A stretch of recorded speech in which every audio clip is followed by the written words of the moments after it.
Yeah, what is good? What is good? So we got another NFL game. This time Sunday night prime time. This time I'm joined by Coach Dante and my other half of this channel, Tyler Coleman. What is good, guys? What is good? What's up, bros? How you doing? Surprisingly, no know technical issues on your part, Tyler. I said, screw Google Chrome. I'm using some Samsung Internet because Google Chrome kept messing up the stream. Yeah, I mean, shit, it'd take you like 5, 6 tries, but so far, not a bad day to start off week 1 of the NFL season, though. I mean, it's been crazy. Every game's been crazy. Well, how the fuck the Giants, the fact that they beat the Titans, that's beyond my goddamn imagination. I'm mad right now because I'm shocked.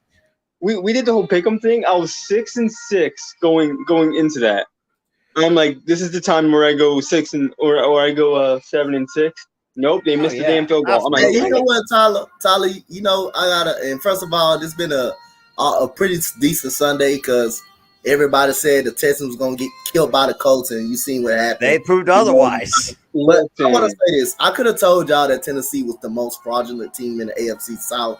But other than that, that's not the game that got me.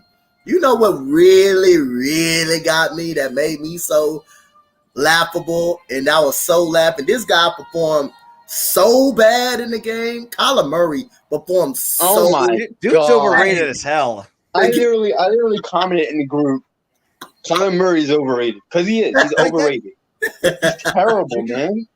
Like, he can't do anything without D-Hop. I mean, you know what, Rob? He's not just terrible, right? I'm gonna pull out a Charles Barkley. He's terrible. Oh God, not. That's how bad he is, man. That's so bad he had to do a bad Charles Barkley impression. Shit. Did Tom Brady bother to comb his hair? Because that thing's like crazy. Hey, Cool, you ready for tonight, man? Jason Garrett's the only. Jason Garrett is the only one that picked the Cowboys to win. Obviously, it's Jason Garrett. Jason Garrett's a Cowboy head. I mean, he's been through Dallas for most of his entire life. I mean, he was a lot of people don't remember he was Troy Aikman's backup, and then that didn't work out.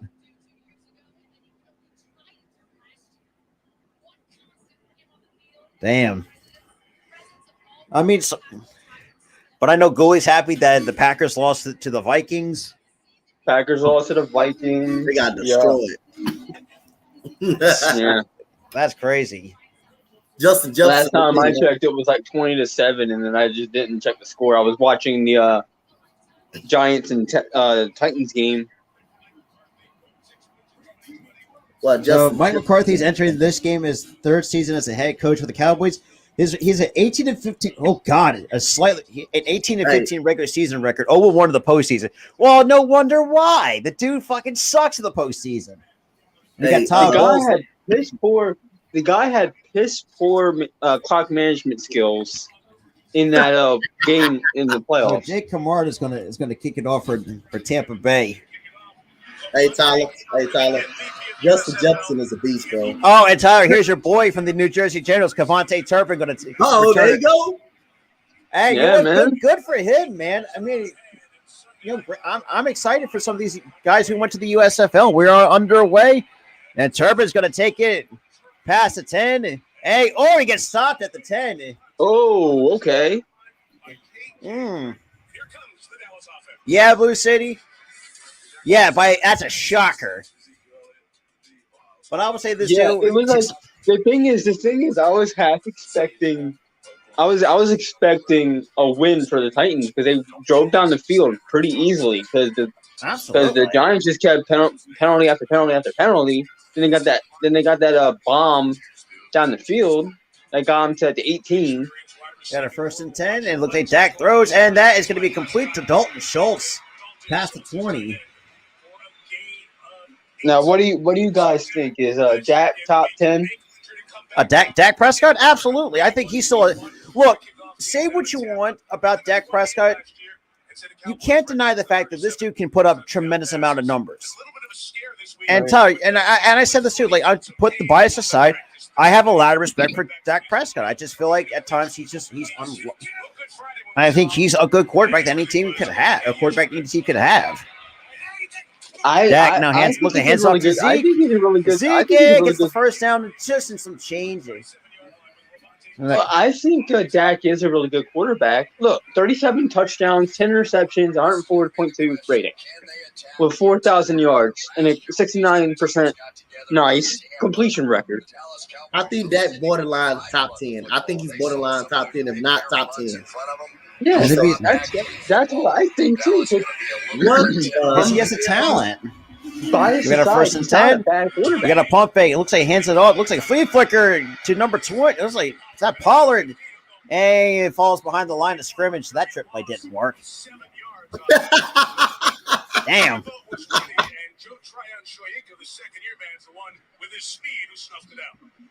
Yeah, one of the things that they're going to try and do, the Cowboys tonight, is they're going to try to get Tony Pollard. All right, there they must step Pollard better gave me some goddamn fucking fantasy points. But I was saying to the pressure. Oh my God! Yeah, Rob, I just got to the play where he didn't even get anywhere.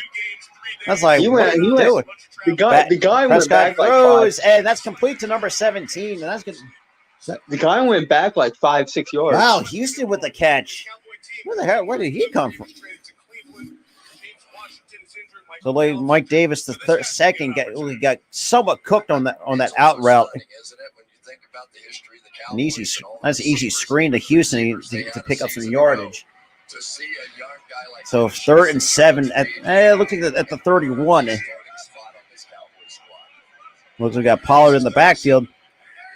Dak drops back, throws, and that's complete to Dalton Schultz. That's gonna be to the CeeDee Lamb for a Dallas first down.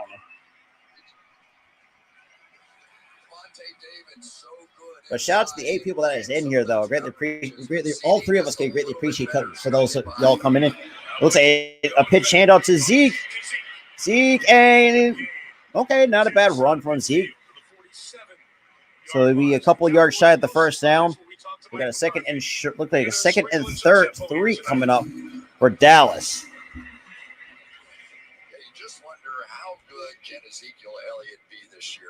Now I'm seeing a lot of holes in this Tampa Bay defense right now. The Tampa Bay defense. Well. Yeah, they're not covering too well.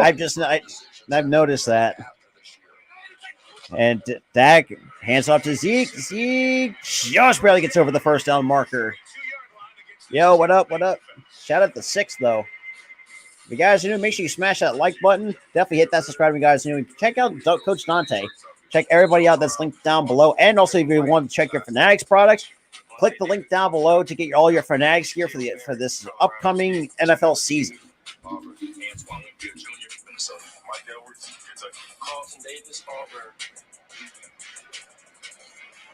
That back end for Tampa Bay, a couple of guys. Damn, they got line down. Damn, already. Woo! Number 66 gets hurt. Bruh, there's no way. Oh, yeah, it looks like he got stepped on. I'll tell you the one thing the Dallas Cowboys do not need are injuries on to 11-22. Now, that's not – I mean, you're a Dallas fan watching this, that's something you do not want to have. And now on the opening drive, Connor McGovern going off. So Matt Farniak is the backup on the inside for the Cowboys, a 7th-round pick. He played offensive snaps in just 3 games last year. So well, then again, us Eagles fans, at least we don't see what's his face out there, Jason Peters. Listen, I really don't care. The guy's washed up and he's old, so I really don't care. I mean, the fact that he was supposed to be Smith's replacement, like, you could have went with anybody else, but no, you had to go with the guy that's been washed. Oh, we got a 5 wideout set. Dak steps back, throws, and that looks like number 24 gets his hand on it. Davis the 3rd. So Carlton Davis gets a nice hand on it. Yeah, I feel like Dallas is losing players left and right. They lost somebody, I think, preseason. And now they're losing this guy. Yeah, that is true. So 2nd and 10. And it's like hands off to Zeke. Zeke gets up to the 40-yard line. So looking at 3rd down coming up for Dallas. Looking maybe a 3rd and 7 by the looks of it. And so much of the power running game of the Dallas Cowboys over the last few years would come to that right side. Lyle Collins there, Zach Martin over there. And not so much as two title. They also lost a couple guys in free agency, like Randy Gregory. They lost Lyle Collins, and they did lose Cedric Wilson too. Wilson. Who was the other lineman that went to Miami as well? I can't think of his goddamn name at the moment. Brandon. Oh, I think it's Brandon Collins. I think it is. So we got 3rd and 8. Dak steps back. Rose and completes it to looks like to see. Nope. Wait, who the hell? That is Brown, number 85. Man, they have hardly any wide receivers. So Matt Brown with a 1st down catch for Dallas. You need somebody to block. He'll block. You need somebody to catch a key pass. Just a short route and you get beat. Get beat all the time. It looks like a wildcat formation. Now and Pollard gets snagged by the line of scrimmage.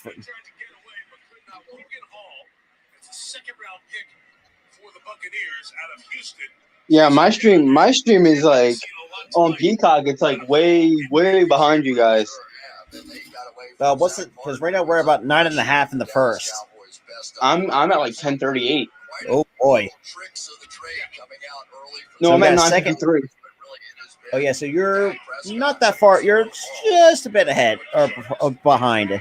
What the blue hell that was? And a nice throw, and that's just out of the hands of CD Lamb. So that's gonna be a 3 and out for Dallas. Right. Yeah, one of the problems you have when you're playing against this Buccaneers team, number 31 right there, Antoine Winfield. And just off the head of CD, right through the breadbasket. One of the best absolute football players in the National Football League. Okay, so 3rd and 11. 3rd and 11 coming up. Nice. So my mom just yelled into my room. The Phillies won 7-5. Oh God. We gotta look like a blitz here, pocket glass, and that's incomplete. That's gonna be a 3 and out. Number 9 pushed that offensive lineman right into the quarterback. He pushed it right into Look, he bullied him on the end. There should have been a penalty on that one play. All right, we're gonna get this matchup. Shaq Barrett, the best for the Tampa Bay Buccaneers. Oh God, Shaq Barrett, man, he just started pushing. I'm just a few seconds. Yeah, I'm just a few seconds off. I'm at 3rd and 11. That had to be a good sign. Oh yeah, he overthrew him. 2018 and 2019. So Brett Maher. Wait, when did they brought his ass back? And the field goal, and that's right down the middle, and that is good for Dallas. So field goal, Dallas. Dallas is up 3-0 to start this game. Even though the first 3 and none of the plays kind of worked. Plus, I mean, also losing an offensive lineman kind of sucks too. At the same time, they lost it. They lost. I just feel like the offensive linemen are so more susceptible to injury than any other player. Yeah, I feel like that's what I feel like. Like today, we've lost some linemen in our game too. Derek Barnett for sure. Derek Barnett, who came back immediately following the injury, but he's now listed as questionable, which that makes no sense. Why would he come back and then you just listen as questionable? Hey, shout out to the Lions fan coming through. Good shit. I mean, look, gotta give a tremendous amount of props for the Lions this afternoon. But I will say to Dave, I think you got guys a good squad going forward. So I just give Dan Campbell more of a chance, because I think Dan Campbell. I think this is the kind of guy that I think Detroit needs. Because let's be real, I mean, they really had a winning head coach since Jim Caldwell, and I mean. Oh yeah, absolutely. Didn't they fire him after a winning record? After 2 winning seasons and replace him with Matt Patricia. Like what? I was like, what sense does that make? I mean, But yeah, Goff just did not look great in the pocket this afternoon. Goff was just off a bit. I think the only thing that you had going for you guys today was running game. The passing defense for us was pretty good. I don't know why people were saying, "Oh, the pass defense sucked." No, it was the run defense. We just couldn't stop DeAndre Swift and Jamal Williams. But I mean, we couldn't stop a Colt. If I didn't. Oh damn! I can't even stop. Hey, you got your yourself to go. Tell Swift thank you because he got me some points in fantasy. Yeah, he got me some points against fantasy against Spotlight. Because let's be real, because honestly, I'm thinking about dropping Cam Akers. If he doesn't produce in week 2, I'm dropping his ass. I'm sorry, I can't have a guy. The man had a couple 3 carries in week 1. 3 carries had 0 yards. Like what? And no goddamn points. It's like, why? But looking forward, my man, Patrick Mahomes. Thank you very much for those fantasy points. Patrick today went off, dude. That's why you don't bet with Patrick Mahomes. Oh, now I got to fix the game clock to 9:02. Let's see what Tampa Bay's got to do. I guess I got Fournette, Mike Evans,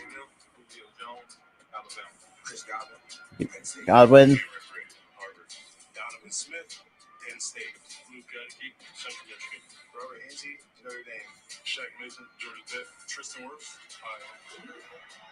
Receivers healthy for Tom Brady. It's part of the story.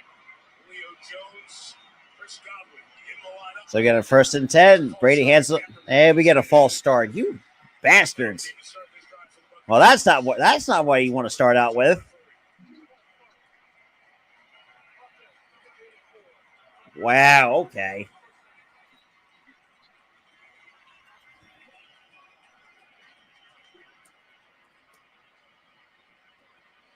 Brady as he warmed up, and we were down at Tampa Project Practice. Oh, now I gotta. Damn it. Sometimes I hate football. A shout out to 7. Welcome everybody. Join me and my two other amigos. And nice screen pass to Fournette. It looks like past the 30, up to the 40, and it gets tackled out of bounds. So past the 40. So Chris Godwin with a nice yardage. Right.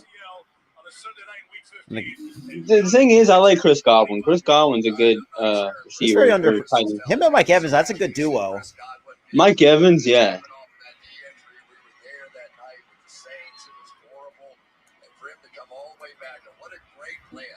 That's a good screen pass to God. So we got our 1st and 10. But it's not just a pass that was good; it was the run after. And really to Fournette, and you saw that stiff arm after the run by Chris Godwin when he went out of bounds. That was a mean stiff arm. It was. Well, not unless you're like Josh Allen. Josh Allen with a mean stiff arm.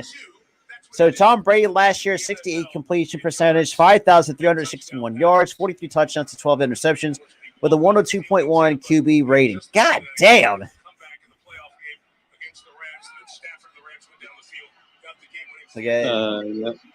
Fournette didn't get anywhere on that one. He got only got a couple yards out of it. So Brady stats back, pump fakes, throws, and completes it to Mike Evans for a 1st down.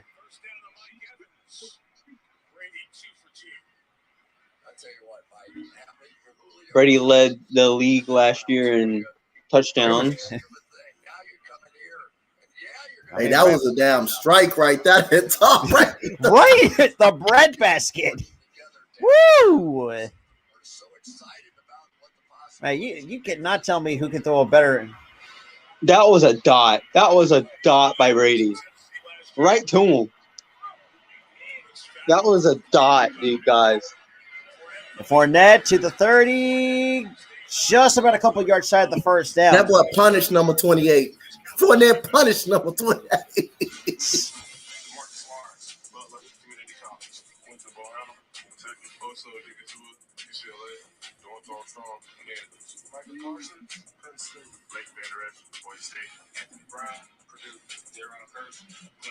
Donovan Wilson, Texas A&M.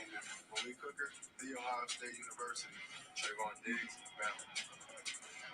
Diggs led the league in picks. This team led that was the game. I thought somebody was jamming or something.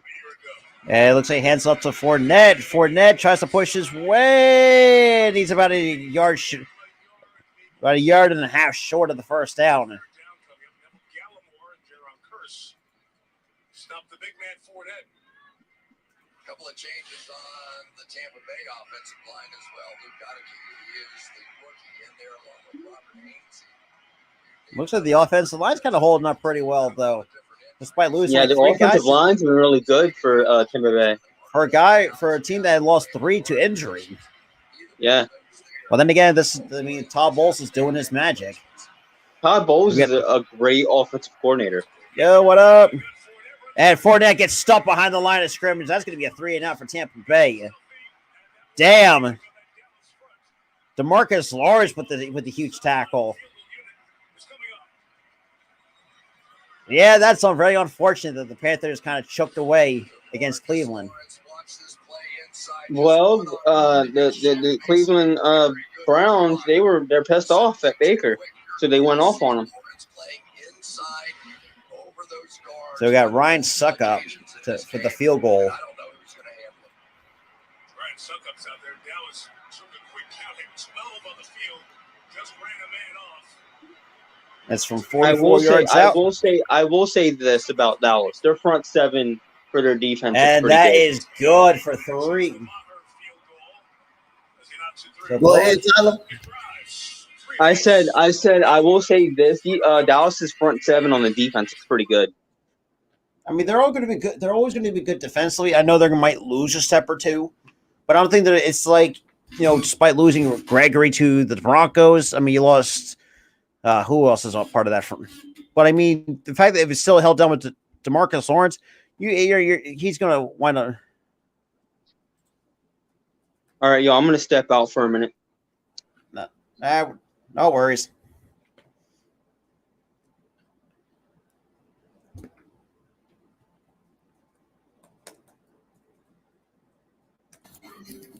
Robert, what's good, man? How you like the game today, man? So far, it hasn't been too bad. I mean, defensively, both teams just showed us in some coverages just not great. I mean, but I know that it's going to get fixed along the way. But I mean, look, Dallas. We know. I mean, look, not poking funny at that. I know that Dallas is going to have take a bit of a step back because, like I said, they lost key pieces. Tyron Smith to a hamstring injury, which that's very unfortunate. But the fact you try to upgrade with Jason Peters doesn't help either. You lost Cedric Wilson. I mean, you're putting more focus on CeeDee Lamb to be your number one guy because Gallup can't stay healthy. You traded Amari Cooper for pennies on the dollar. I mean, I can't think. I mean, like I said, Randy Gregory for part of that front seven that kind of blows. Hey, Robert, y'all defense was that bad today against the Lions? For mostly, well, it was good for 3 quarters of the fourth quarter, but they started did a no-huddle offense. For some reason, the no-huddle offense kills our defense. For some odd reason, we cannot prevent the no-huddle offense. Plus, we had a hard time tackling DeAndre Swift and Jamal Williams.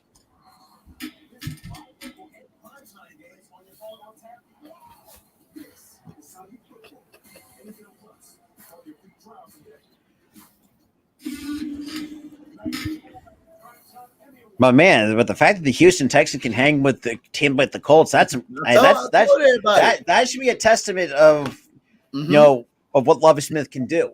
I told everybody it was gonna be I had it upset. It was gonna be a close game. We lost. It was gonna be a close game. I told everybody we can handle it. We can handle the Colts. But hey, we got the Broncos next week. That's gonna be a tough matchup.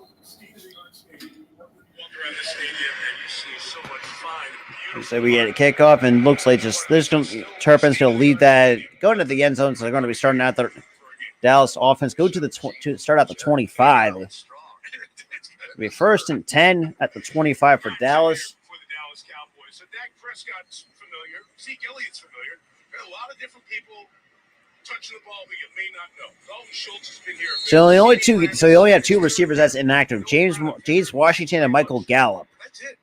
5 other guys. 4 of them are making their debut. None of them catching passes before tonight. So it's a very inexperienced pass catching crew for Prescott. And looks like Zeke now he gets the handoff. He gets past the 30 up to the 32, 33. We're looking at 2nd and 3 now coming up for Dallas.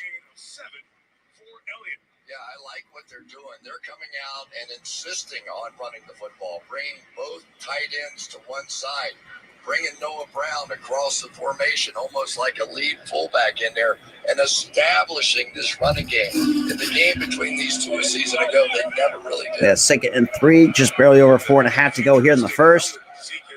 Game tied at 3, and we get a penalty on the play. That looked like that might be a false start against Dallas. Yep, that's another false start.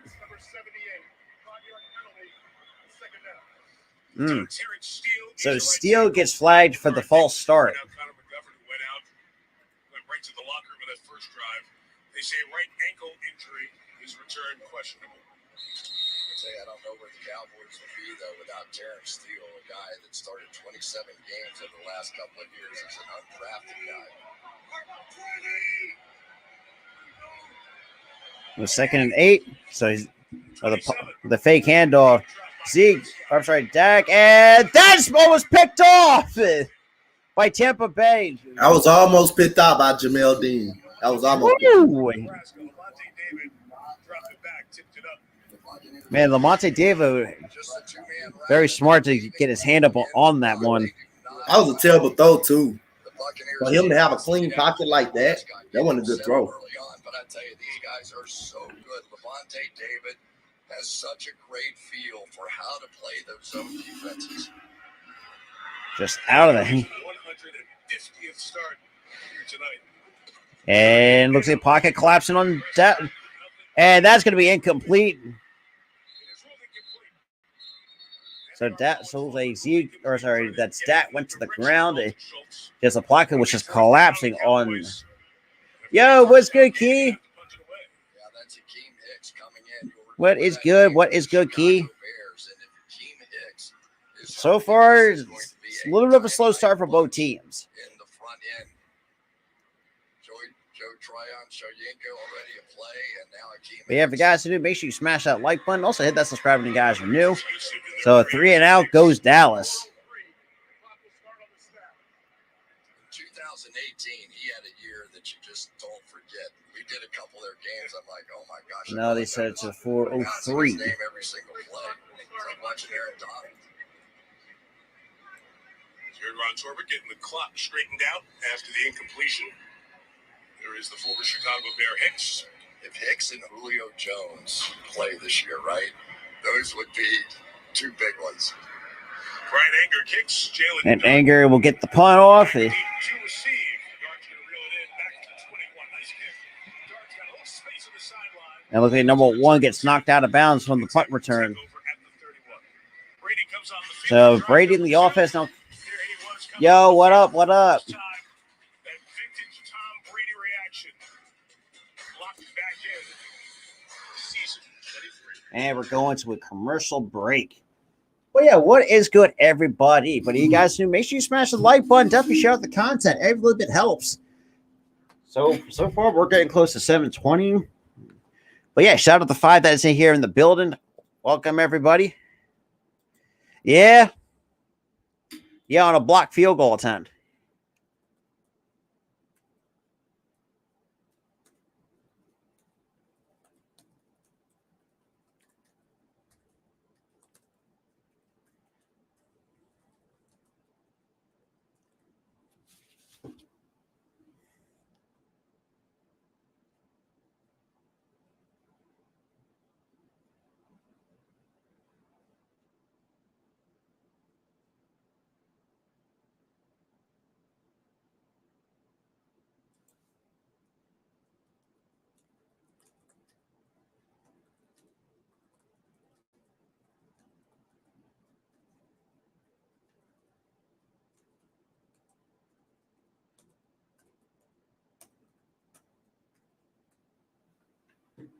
Oh, boy. Shout out to 5, though. Shout out to everybody coming through.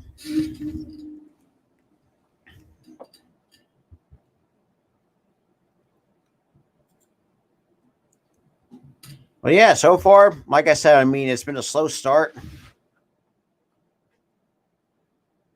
for both teams. Now, both three, well, so far, I think, total three and outs and 2 field goals to show for it. So far, almost a quarter through this game.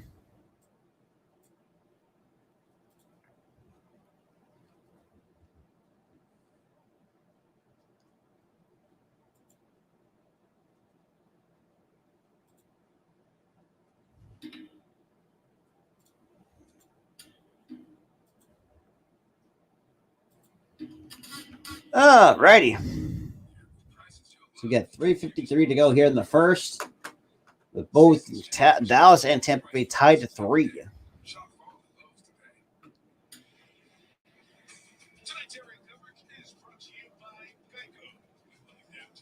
Dallas, 18 miles from us here in Arlington. Between Dallas and Fort Worth. The Cowboys. Tom Brady, drive 2. So you got a 1st and 10 for the Tampa Bay offense. But shout out to the 3 people that's in here, though. So 1st and 10 looks like at the 31. Brady hands it off, throws and completes it to Mike Evans for a Tampa Bay first down. Yeah, so many times teams like the Dallas Cowboys like to play that single high safety. Basically forces. So it's a 1st and 10, and that's a very good point. And I think the broadcasters announced that the Dallas at times is relying on a single high safety. Sometimes that may not work. A lot of times. So 1st and 10 at midfield. Brady quick pass to Julio, and it's going to be a couple of yards shy of the first down marker. Tom Brady hit me up on Instagram. We started talking.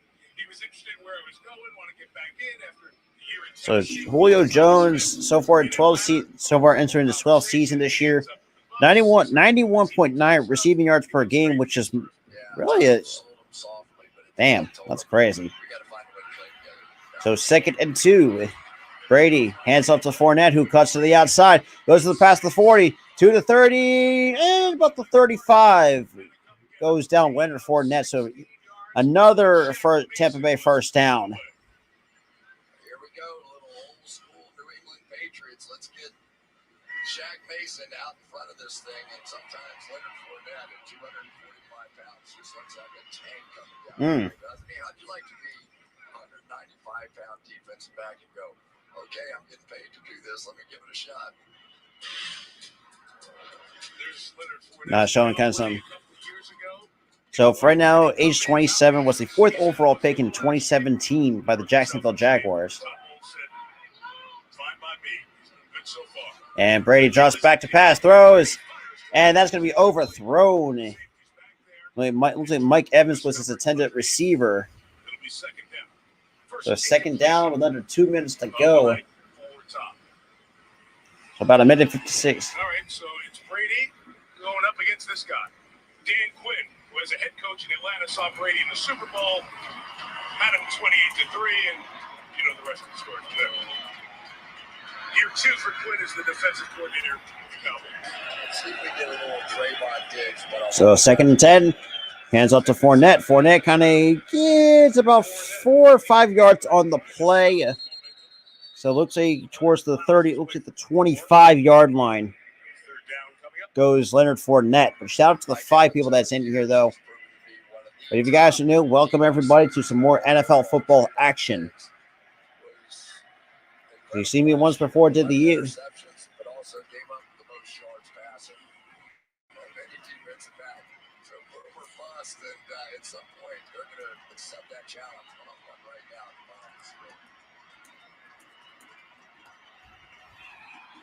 So 3rd and 5 at the 25. Brady throws, and that's going to be incomplete to his intended target, Julio Jones.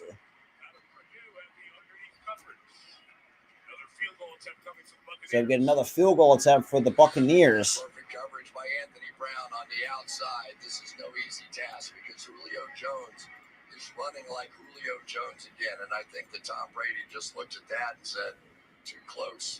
That one may have squirreled out of his hand just a bit too.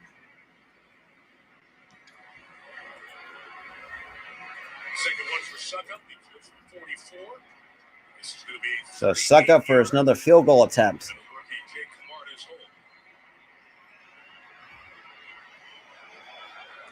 And the kick, it is good. So that's a field goal.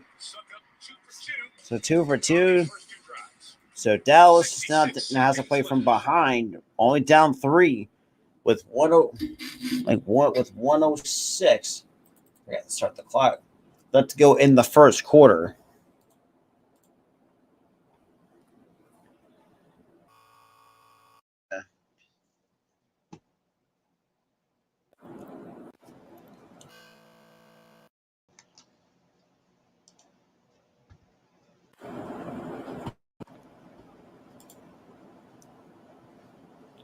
Shout out at the 6th, though. Welcome, everybody.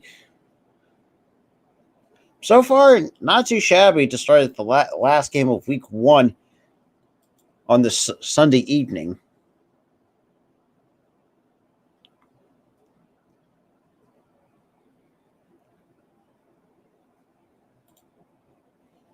Shout out to the 7. I welcome everybody. If you're a Dallas fan, you know.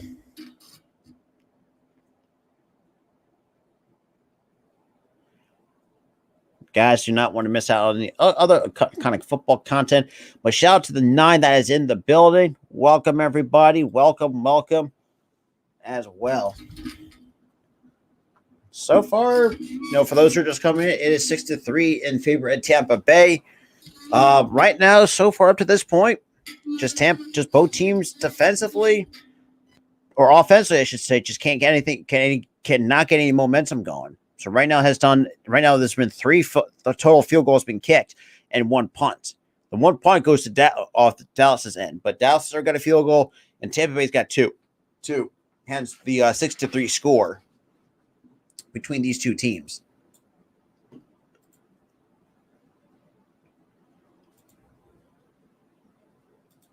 Yeah.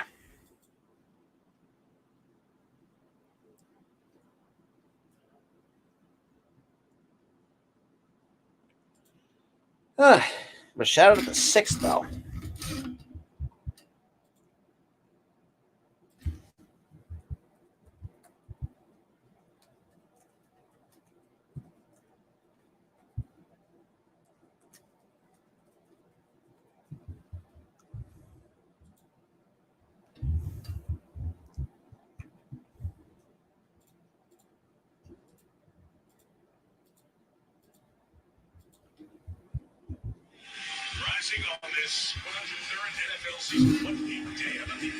And Tampa Bay's going to kick it off with 106, and looks like Turpin's just going to take it from the end zone. And here he comes, Cavante Turpin.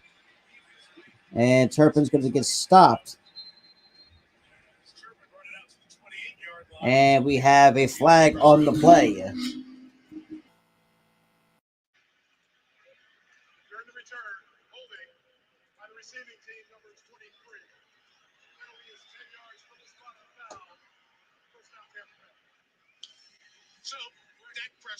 We got 101 on the clock.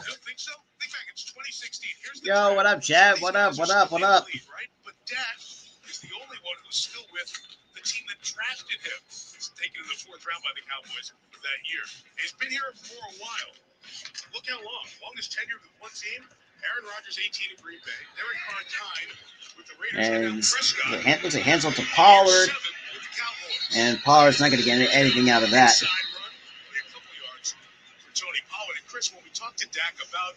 Only 50 seconds to go here in the first quarter, but shout out to the 6 people that is in here as well. These young whippersnappers out here, it really was. I'm like, come on, dude, you're not that old.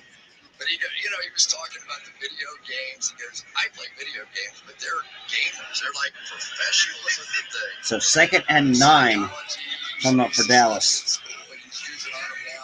And Dak takes a snap, throws, and completes it to Dalton Schultz, and that's going to be close to the 15-yard line. 16-yard line. That should bring us to the end of this first quarter. So the first quarter is going to come to a close. Tampa made field goals in their 2 possessions. Dallas a field goal and a punt. So about 7 seconds to separate. We'll see if they try to get one in or not. If they do not, we will go to the second. And that's going to do it. Here in Arlington, Buccaneers 41, quarter number 1 is in the books. So Dallas going into the right now they're going to the commercial break, down 6-3 to the Tampa Bay Buccaneers.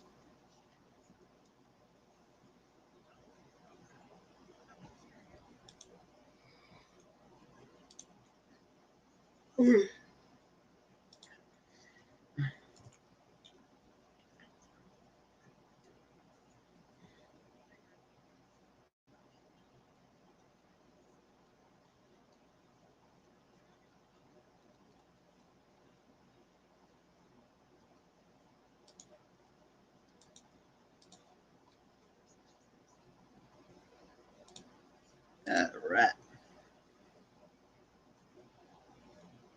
Well, shout out to the 5 in the stream tonight. I greatly appreciate everybody coming through. For some more NFL football action between the Cowboys and the Buccaneers. I appreciate everybody coming through, though. I really do.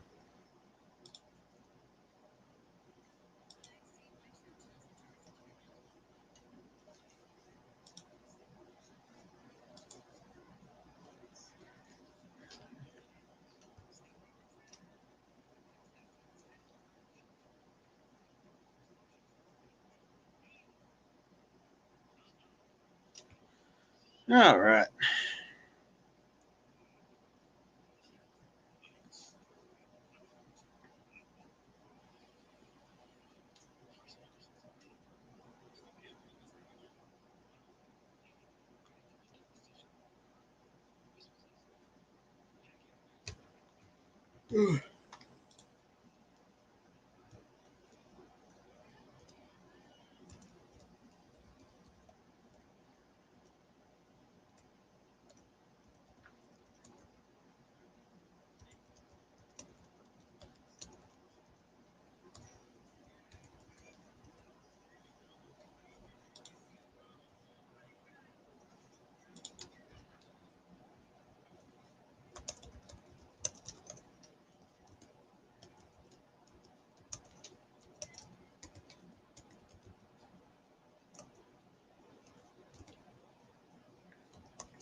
They've hit us on a couple of flags and pass, but the pace of the game's picking up. We just got to stay after them.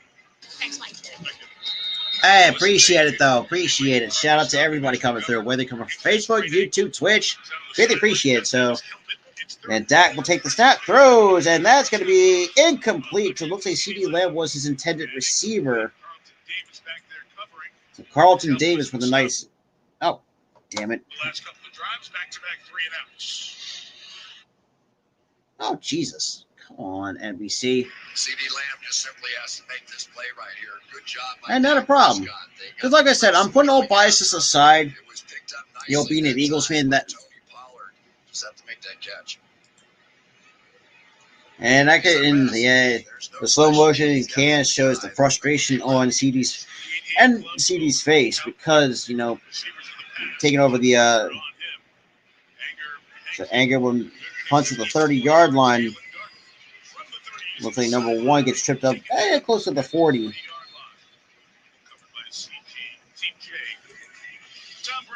All right. Shout out to 6 though. And obviously, we know, and the crazy timeline. Didn't even last 2 months. And that's where all the marital problems started to come falling through the cracks.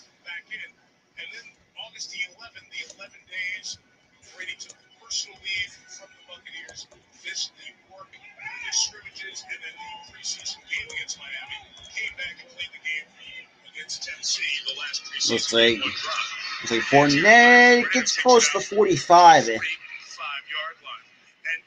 we've heard from Brady about a lot of stuff going on in his life, but the football was the other part of that story. When we visited with him last night, we didn't get into any of the personal stuff, but the football. But shout out to the six, though, whether you're coming from Facebook, YouTube, like I said, no matter where you're coming from, but I greatly appreciate everybody coming through. Yeah, and I think the 40 days It really does mean a lot, though. Enough time for him to realize that's who he is. That's what he wants to do. He talked about how much he just loved to practice. And Brady takes the snap, hands off to Fournette. Fournette just about 2 yards shy at the first down, so third down short coming up for Tampa Bay. Somebody who'd been playing as long as he'd been playing, he just missed it in his gut. You could tell he was almost sad. He almost got a little choked up talking about it. He was emotional. I mean, you have done 40 Brady games, so all the production meetings. I've done a bunch over the years. And we talked to him last night. When he started talking about being away from football, he went through all the great quarterbacks he's gone up against, all the great defensive players. So third and one. Jones now takes the handoff from Brady, goes to the outside, gets a first down, and just about the first down and some change for the Tampa Bay Buccaneers. With about 13:22 to go here in the the second quarter, with the Bucs up 3, based on 3 field goals combined. Both of us kind of looked at each other and we were like, wait, that's Julio Jones. That really looks like Julio Jones. Yet he did not look like himself the last couple of years. So now it's first and 10, pass midfield, 12:48 to go.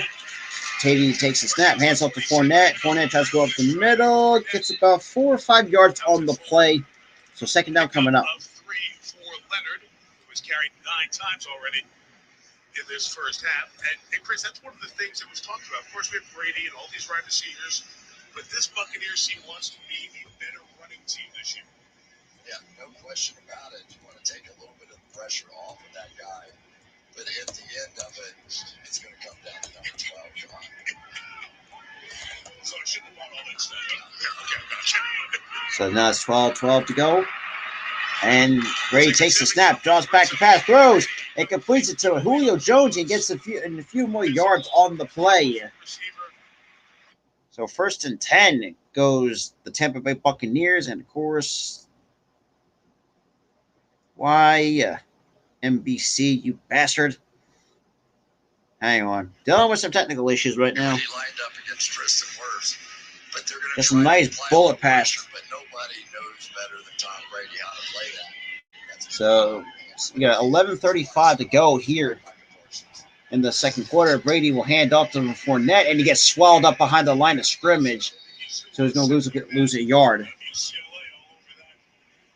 Dallas defense, boy, Chris, you want to talk about homegrown.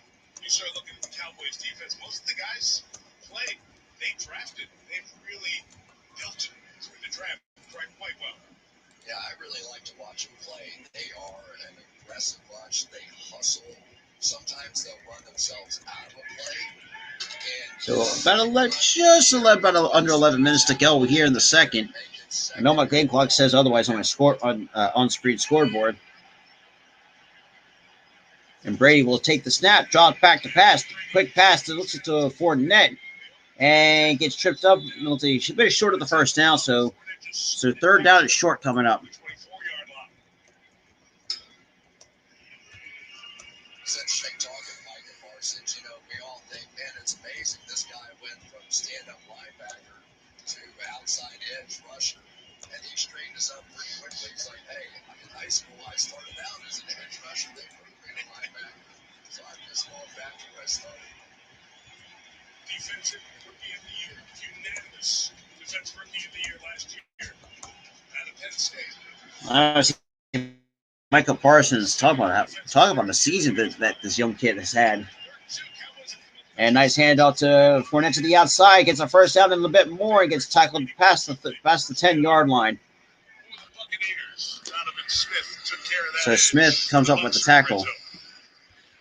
Yeah, this pin and pull stuff really works. You bring these receivers down, something like the Rams, and pull out around, end up with one of your offensive linemen. Shout out to 3, though. Blocking a cornerback, and it's just not fair. If you're willing to take the chance on that little flip 90 play, sometimes it can pay off big. So we got a 1st and 10 for the Tampa Bay Buccaneers. Buccaneers have it at the 13-yard line. Evans and Godwin. And hands it off to, let's say, number 29. Cannot find an opening and gets stopped behind the line of scrimmage. So Rashad White gets stopped before trying to get into some yards. So 2nd down coming up for Tampa Bay. So Tom numbers touchdowns since 2020. 58 touchdowns in the running and the red zone. 5 of them went for rushing touchdowns.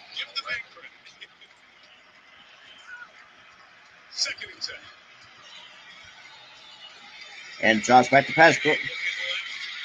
And now completes it to number 14, and he gets past the 10-yard line.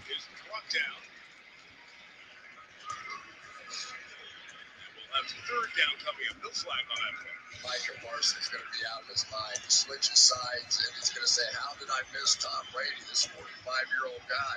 Right around, I got him. But Tom Brady, the difference in Tom Brady and so many quarterbacks, he doesn't have speed, but he is brilliant inside that pocket. Tom Brady was never known to be not a good mobile quarterback.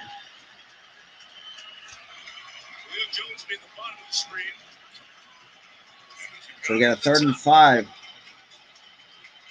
Brady takes a snap, drops back to pass. And Brady gets sacked by Micah Parsons. And that's going to bring out the field goal. He had 13 sacks last year and gets one there, and a Buccaneer is injured on that play. And it's Donovan Smith, the left tackle.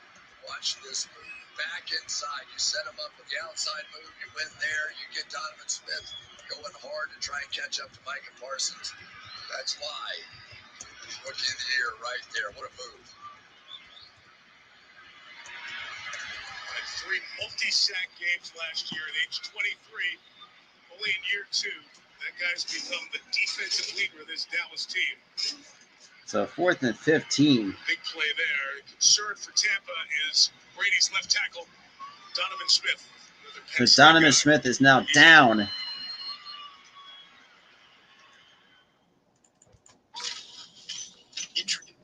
So Donovan Smith looks like he might be down with an injury. So take an injury timeout there.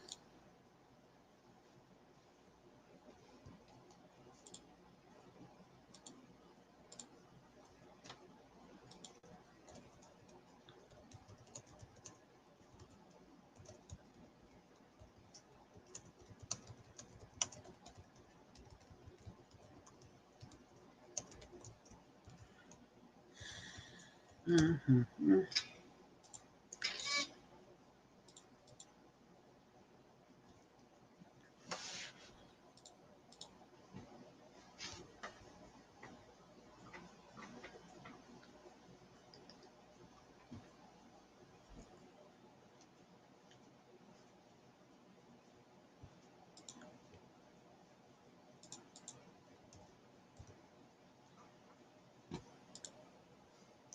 A shout out to the 5, though, coming through for some Sunday Night Football.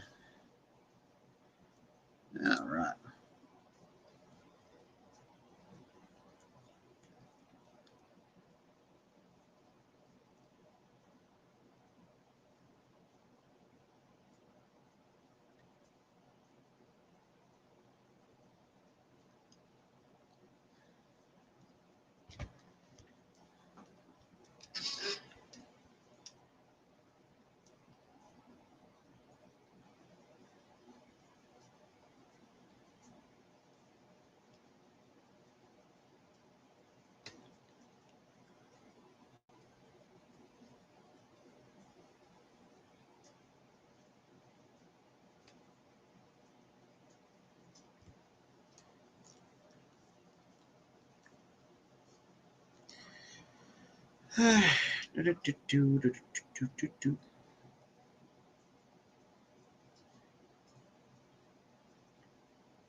Staff of the Buccaneers has been looking at during the timeout. There's Smith as look like Smith's getting his hand checked out. Hits him as Parsons was bringing down Brady. And Smith gets checked out. So that was third down. Got a field goal attempt coming up. So a 36-yard field goal attempt coming up for Tampa Bay. This is 36.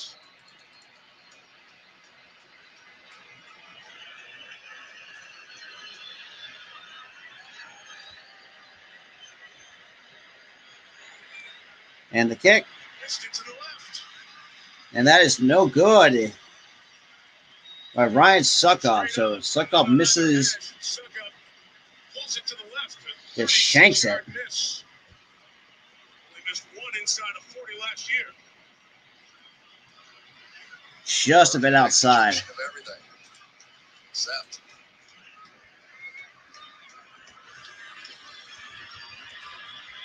this Cowboys defense has stopped Tampa a couple of times on these drives and forced them into field goals, and it could be worse. But Dallas's defense, as we said, good last year. Big play by that man Parsons, and he gets Dak Prescott and the Cowboys the ball back at their 26-yard line. So Dallas with 7:31 to go here in the first half.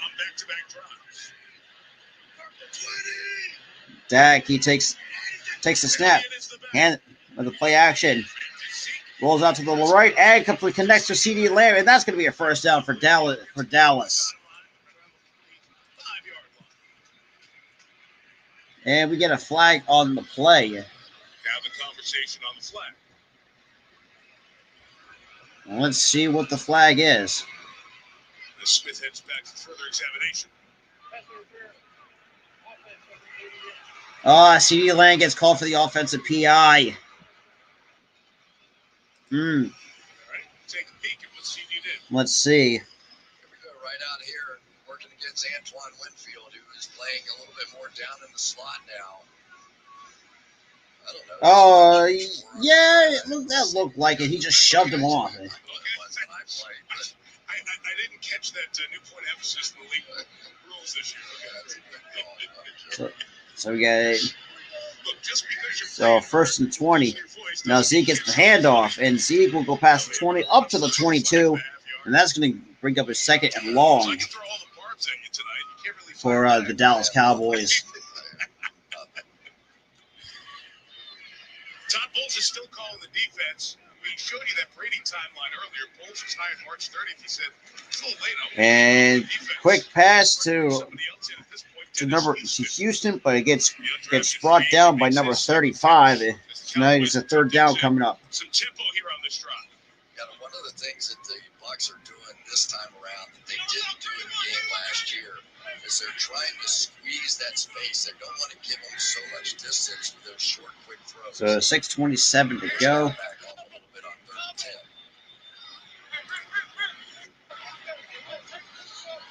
So 3rd and 10. Dak takes a snap, draws back the pass. Pressure coming.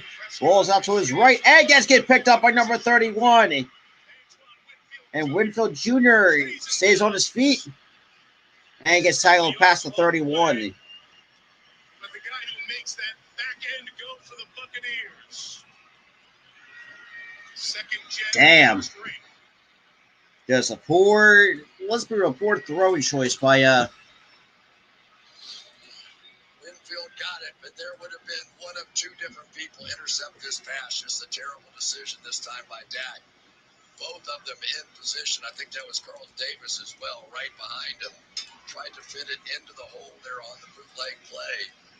And with that kind of zone defense, you have to be aware that there's pressure outside and inside. So huge play now for Tampa Bay. We say second generation, as many of you know, Antoine Winfield's dad, a terrific defensive player. Mike McCarthy went up against him when Winfield Sr. was with Minnesota. McCarthy was with Green Bay. And this young man. So we got 1st and 10. Brady hands it off to looks like to Julio Jones to the outside. And Jones can get. That was under 6 minutes to play. So 1st and 10 goes to Tampa Bay Buccaneers. We're starting to see the rookie tight ends now for Tampa Bay. Both of them over here setting up the blocks. Good athletic guys. O'Keefe and Cade Otten. that is some play, and I am just enjoying watching Julio Jones play again. This is Julio Jones again.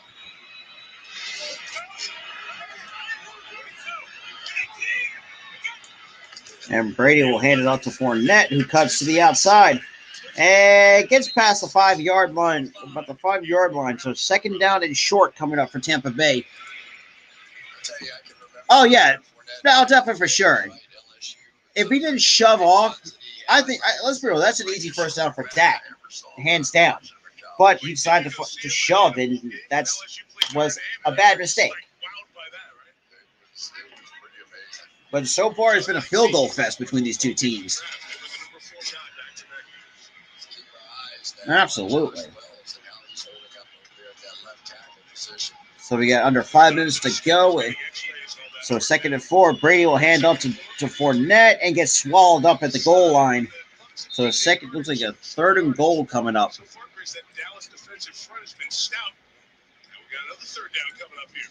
What you see that time was a Diggy Zubat. These guys never stay in the same position. I mean, you watch them. They just fly around every stunt, every move, every possibility. It's really hard to figure out where they're going to be, and you're going to see more on the right here. Also new to this receiving course, Russell Gage is at the top of the screen with Julio Jones. 3 for the first down. And Brady steps back. And Micah Parsons once again gets swallows up Tom Brady at the. That ain't good. I mean, you got to give respect to Micah Parsons, though. That time, like Dan Quinn, you come in with your second team tackle. Let's put our best against him, and here we go. Yeah, it looks like this Parsons just outbeat number 72 on the O line, and that's not what you wanted as an O line. You do not want to do that. You are thinking about it, especially on opening day. That's 2. Micah's meter is running from 29. Suckup just missed at 36. And Suckup once again, and hits it close, and it's going to be. Now it's 9-3. Lead the Tampa Bay Buccaneers. Unreal. But yeah.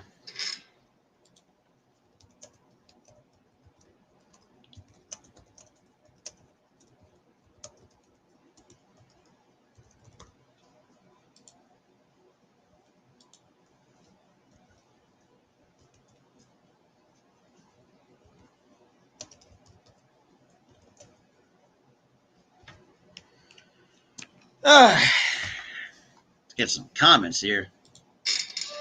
But not too bad, though. Not too shabby. But shout out to the 6 that's coming through. Appreciate everybody coming through.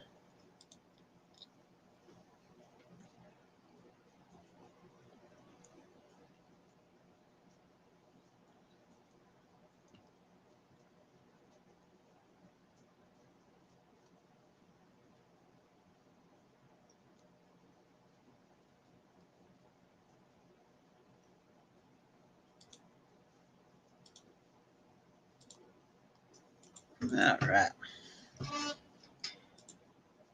Well, shout out to Ford, though.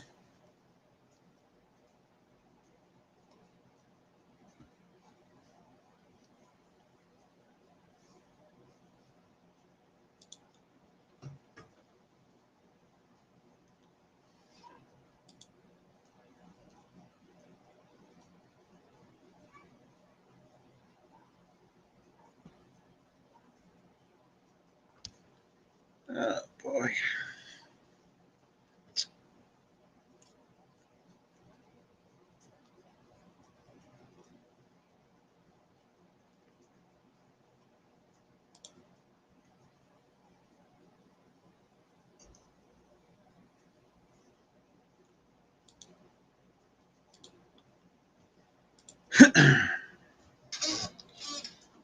We got 3:25 to go here in the first half. Pretty much, like I said, this is a field goal fest between these two teams, which is ridiculous to see, in my honest opinion. But, sometimes if you just have good defense and stuff like that, oh, yeah. Your favorite NBC ABC and Bravo shows to celebrate. You can get Peacock for just $1.99 a month for 12 months. Plus, Peacock's got the biggest live sports, new movies, all in one place. Eligibility restrictions and terms apply. Back in Big D, Mike Tirico, Chris Collinsworth, Melissa Stark. Turpin take it from the 3. With a Turpin past the 20 and gets smacked at the 24-25 yard line. All right, let's take a look at the And here comes a Dallas offense. Focus in on Tyler Smith, that rookie left tackle. Spent all of training camp playing left guard. Tyron Smith got hurt. He had to go out on short notice and a bad ankle. And so far in this one, he really has been tremendous. They have their best. And Shaq Barrett that switched sides to go line up against them. So far, he is more than holding his own. So we got a 1st and 10 at the 20. So much of the conversation since Tyron Smith. And of course, there's a. Oh, that's blatantly obvious. Number 58 decides to be a neutral zone infraction. Wow, a false start? Not a neutral zone infraction? Attaboy, just dominate air So time. Smith gets flagged for the false start. That's hard. I mean, Wow. It's not only left tackle, but there is the uncertainty and the change along the Dallas line. Tyron Smith's been an anchor, he's been an 8-time Pro Bowler. You were drafted to maybe eventually take over for Tyron Smith. It eventually happened right away. And it looks like Pollard and he gets past the 25, but look at the 26-yard line. There's Tony Pollard. 3 minutes here in this first half. Dallas had a great first drive, 4 first downs, and moved it down the field. Nothing since, no first down since that opening drive. We're seeing a little more of Tony Pollard right now, too, aren't we? You can tell there is a blending of this backfield now, and not because of what Ezekiel Elliott's done wrong. It's what Tony Pollard. So 2nd and 9, Dak takes a snap, takes it himself past the 25 to the 30, and gets close to the 40-yard line. That's going to be a Dallas first down. At the 37-yard line, trying to run a little option with Turpin, the kick return man at 5'7". Gonna read it right there. Make it here. And if he dives down with Tony Pollard, then Dak is going to take off. I was wondering if we could see him on tonight after the ankle or foot or bad shoe or whatever the heck it was. But he get out and start running. But those kind of plays really break defenses. So we got a 1st and 10. That hands it. Play action, steps back, throws. And that's going to be complete. So we'll be to CD Lamb. Let's talk about Houston, I think. Or Noah Brown. Oh, sorry, that's an incomplete pass, apparently. Yeah, the Bucs are really starting to match up a little bit more with some man coverage stuff. See how they're at the line of scrimmage? That really is not their nature, at least wasn't last year when these two teams got together. But there's no doubt in their confidence that their cornerbacks, and in particular Carl Davis, can match up against these wide receivers. Dennis Houston, Noah Brown, whoever it may be. 2nd and 10. Dak will take the snap. Drops back, throws, and that is incomplete. So CeeDee Lamb was the intended receiver, so 3rd down coming for the Dallas Cowboys. A second before the 2-minute warning. I tell you, it just What the hell? seems how much Dak Prescott misses some of these outside threats, whether it was Amari Cooper, maybe in particular Michael Gallup, who's still here on the team, who's on pup with the ACL. James Washington even is that sort of down the field threat. They just don't have anybody to back this defense off right now. The last 2 days, Gallup, Washington, they hope they're coming. Week 4, maybe a little bit beyond that, but they're hurt right now. And It's a tough start for the Cowboys. Dak will take the snap, drops back, and gets hit hard, and that's almost picked off once again. Took off at Dak as they brought some pressure, forced it out of there, and Dallas. So 3 and out goes Dallas. On the other side of the 2-minute warning. 1:56 on the clock here in Arlington. Just field goal so far. Barrett with the pressure off Prescott. All right.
But shout out to the 5, though, that's coming through. I welcome everybody.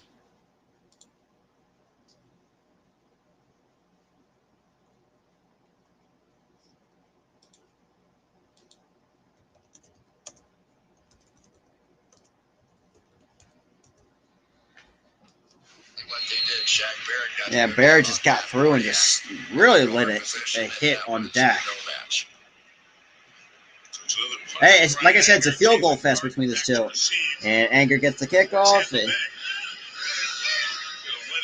I'm just going to let it bounce past the 10.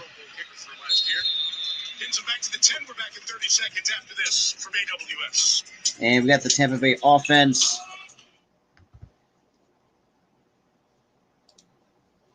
Yeah. Well, I mean, look, the offense has been pretty decent. It's just...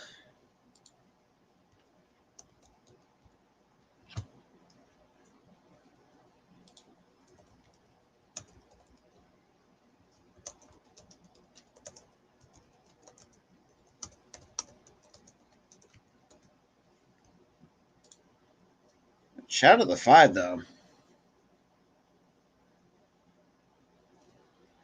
So for the Buccaneers drives, first drive went for 54 yards. That resulted in the field goal. Second drive resulted in a field goal off the Dallas 20 for 49 yards. Missed field goal in the third of the Dallas 18, but they made the third field goal on the fourth drive. So 1st and 10 with the minute 46.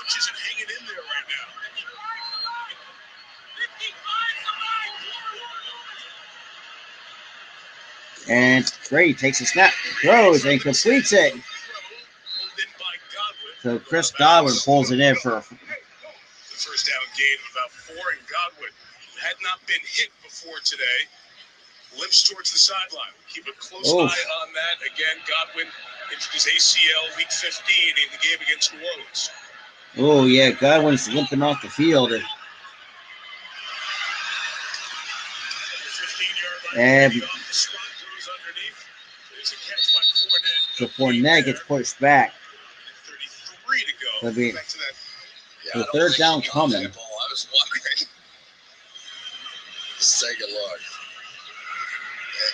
It was close enough to stop and look. Again, we are in the last 2 minutes, but looks like it did bounce.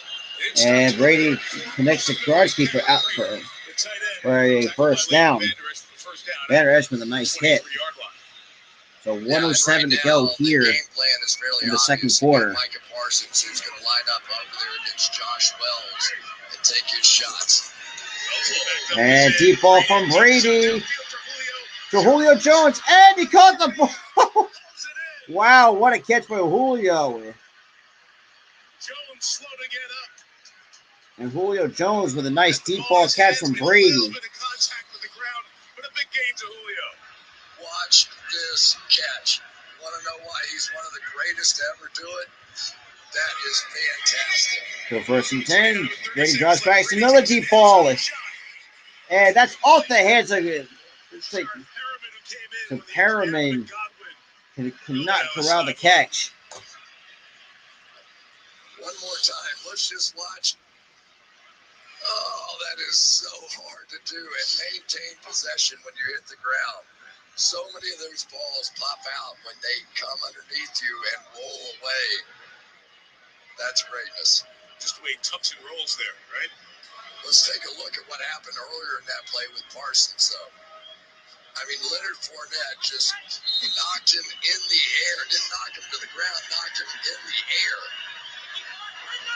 We got a 2nd and 10 at the 20. So 2nd and 10 for Brady. Brady steps up, throws, and that's going to be incomplete. So it looked great. Brodsky was his intended receiver. 3rd and 10 coming up, and another 3rd down. And the Bucs have not another 3rd down for Tampa Bay, I should say. You know, you get used to so many things, right? You think Gronkowski over all those years and what they've done the last couple of years.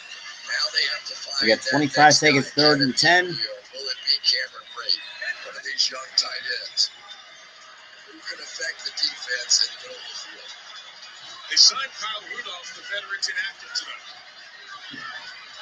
At the 30. And Brady will take the snap, draws back to pass. And And Quick gets rid of it, and that's going to be incomplete. Again, looking towards Perriman, and again, the Bucs drive and the Cowboys. So that's going to be another field goal for. Another Ryan Suckup field goal attempt. I always kind of laugh watching Trayvon Diggs in coverage because he's never playing behind anybody. Watch him. As soon as they make the break, he cuts on the good side. You want to know how you get 11 interceptions? That's how you do it. Just off the hands of George Perriman. So Suckup from 47 yards out. So Dallas is going to take a timeout here.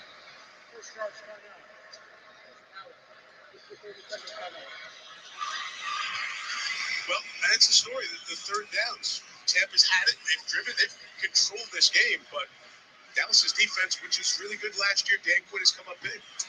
You know, they don't play a lot in preseason anymore. And I think it shows up on offenses around the league on opening day a little bit more than maybe back in the day when people did play a lot.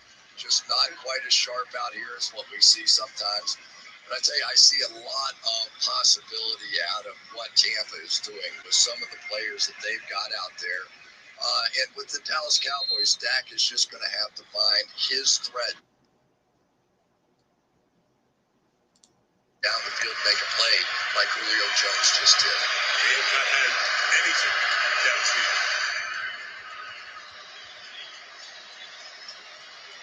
So from 47 yards out, 19 seconds before the first half, comes to a close. And the kick right through the uprights, and that is good. Field goal. We're getting points out of these drives, but they're threes, not sixes. So that makes number 12 not very happy. $3. And we're going to go to commercial break, and the Tampa Bay Buccaneers lead by 9 with 14 seconds to go here in the first half. So that's not what you want to see, especially for those who are Cowboys fans. I mean, let's be real, you're putting up good stops against Brady. Don't get me wrong. But in the end, the Buccaneers are just getting points off the field goals.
But shout out to 6 coming through, though. I really appreciate everybody coming through.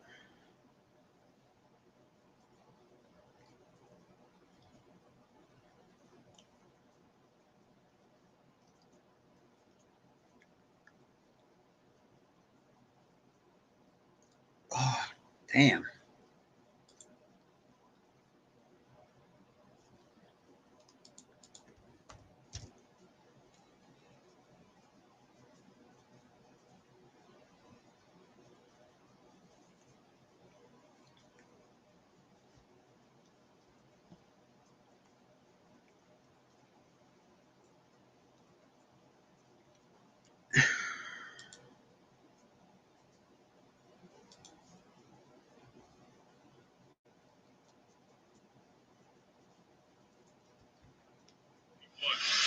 Great to have Tony and Jason in the studio. We got 14 seconds. It's a 9-point lead. Dallas offense, Chris mentioned the lack of down the field, big play threats. Only one first down since that opening drive.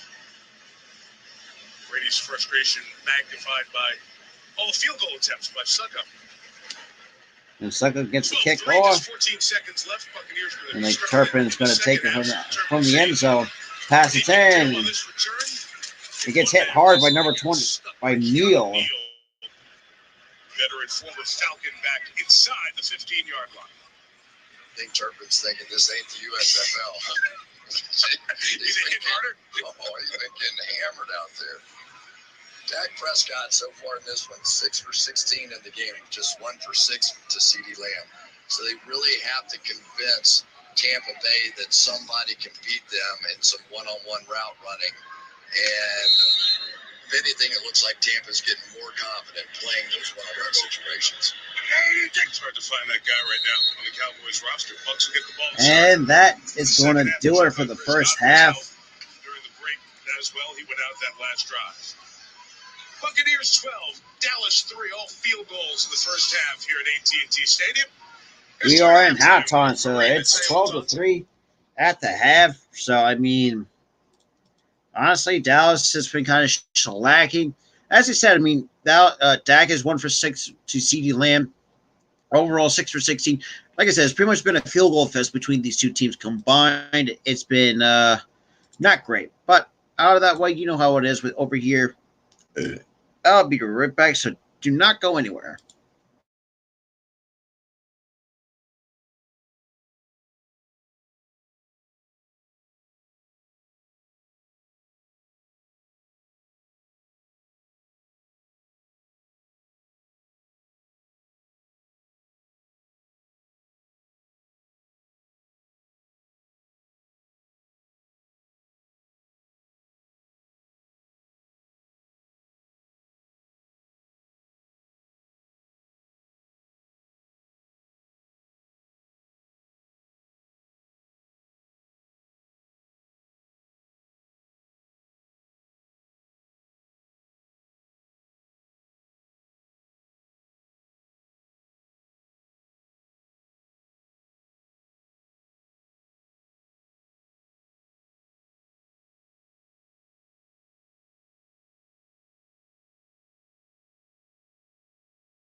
All right, so we are officially back from halftime.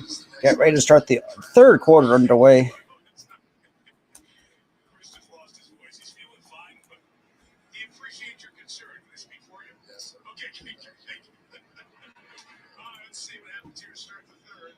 And Tampa is just going to let that bounce to the end zone, and let me get this halftime banner off the screen.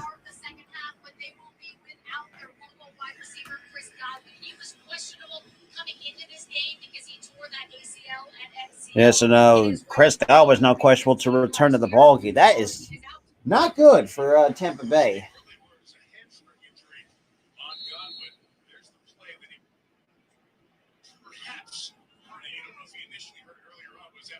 We got a 1st and 10 at the 25. And Brady looks like she hands it off to Fournette and gets the first down. So easy.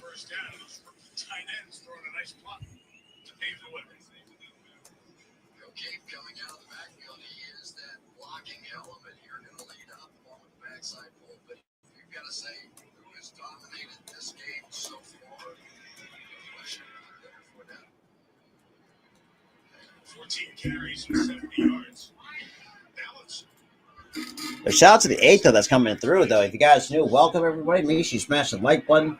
We got a 1st and 10. Brady hands it off to Fournette once again. It goes right at the middle. He gets about 2 or 3 yards on the play.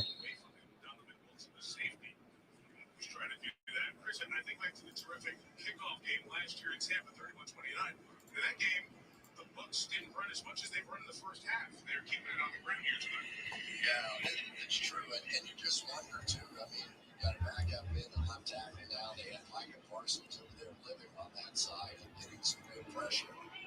But now they're going to force him to go play this run game.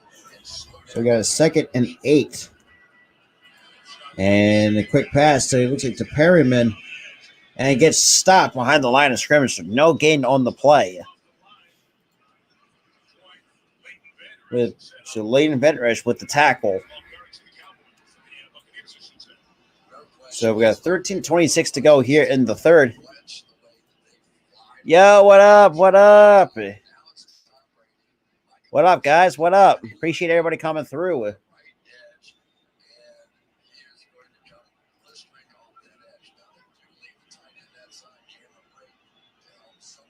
What is good? What is good? So we got 13:03 to go here in the third. So it's a 3rd and 8 for Tampa Bay. And looks like we have flags on the field. And who's that? Tampa Bay gets hit with a false start penalty. Hey, appreciate it. Shout out to Tom Grossi coming through. Hey, what up, Carl? Appreciate it coming through, man. Appreciate everybody coming through. Shout out to the 11 that's in the stream. Welcome, everybody. So now, I hate when these start the. So we got so it looks like now we push them back. And Brady steps back. Open time. Deep ball to, looks like Perryman. That is incomplete.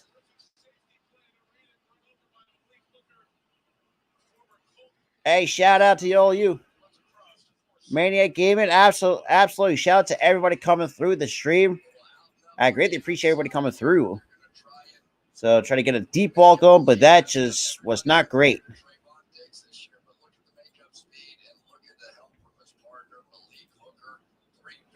So good defense by Malik Hooker and Wilson.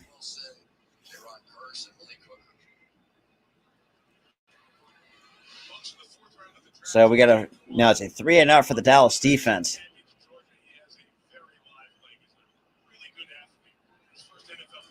But look, like I said, I appreciate everybody coming through, no matter where you're coming from. And that's gonna bounce at the 30-yard line.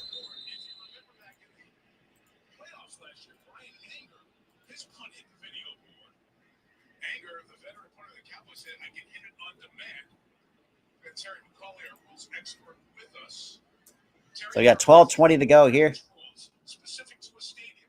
Absolutely. You cannot be – that's huge facts.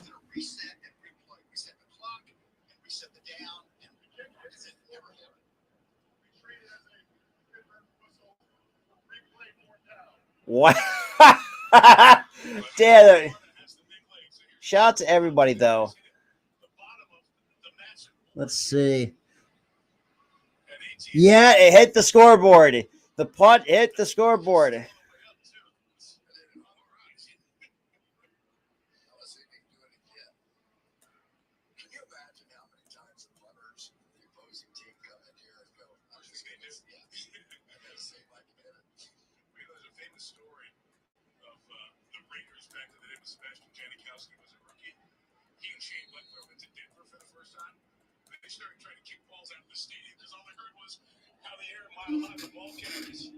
So now they redo the punt since it hit off the scoreboard.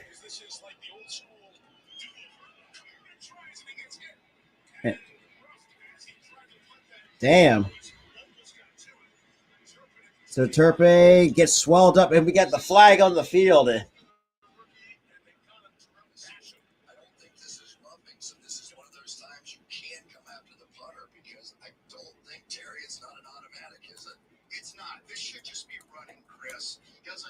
Doesn't hit the plant foot with force. He just runs into him. This should be a 5-yard penalty. And Terry, that's the differentiating point? Yes. Yeah. It's forcible contact to the plant leg. It's always going to be 15. I appreciate everybody coming through, though. Punishes him, it's also going to be 15. This is just 5. As you can see, Ron Tortel signaling it's just a 5-yard penalty. Todd Bowles is trying to say, well, what's your definition of absolutely blows him up because he got him pretty good there. It's not that, Mike. He just knocked him down. Trust me. This is 5. That sounds like something Terry has said to a head coach before. Hey, it's not that. You know, it does seem strategic, though, right? I mean, if you can teach your guys to run into on a 4th down and long. Running into the kicker. Defense number 26. 5-yard penalty. So play 4th down on running into the kicker. So they could add it on to the end of the punt, too. No, they could not. This is a previous spot. Can't add it on. So we're going to get Jake Camarda's first NFL punt for the 3rd time? We are. Punting unit coming back on the field here. And Mike McCarthy just has the same question, Chris, that you asked. So now it's to a 4th and 8 here. A shout out to the 12, though. That's here in the stream right now. But I appreciate everybody coming through. And for those who hit that rest, subscribe when you're coming from my channel, the Philly Sports Top Podcast YouTube page, or if you're coming from the Spotlight Sports Network as well. All the links are down below if you want to check me out on other social media platforms. It's only 4th and 8? Yeah. You got 5 more to play with? Is that what you're telling me? I guess you just threw them out of there. So now I got to redo that punt again at that running into the punter. One off the scoreboard. One the Cowboys bounced off of him. Here's the 3rd. And they managed to get the punt off. Blake Turpin's going to back up to the 5-yard line. And that's going to let that bounce into the end zone. And that's going to go be a touchback. So Dallas will take over on the 20. But so far, right now in the 3rd quarter, it's yo, what up, Liam? What up? The football being back, it is great. Great to have football back. That is for sure.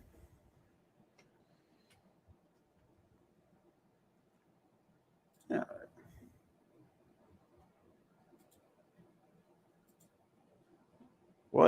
Shout out to the 13 total viewers. I appreciate everybody. Hit that red subscribe button if you're coming from my page, the Spotlight Sports YouTube pages.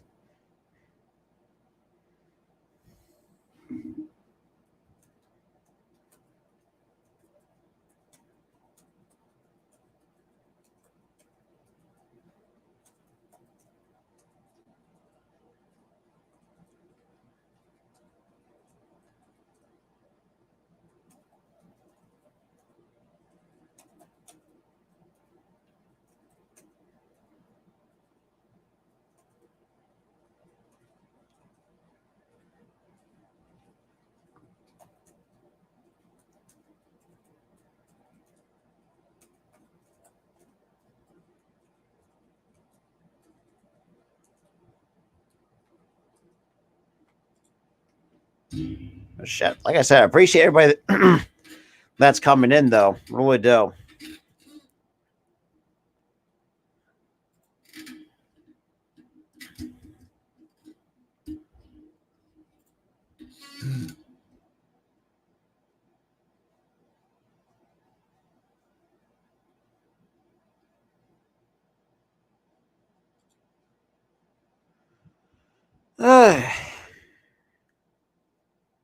Not too shabby.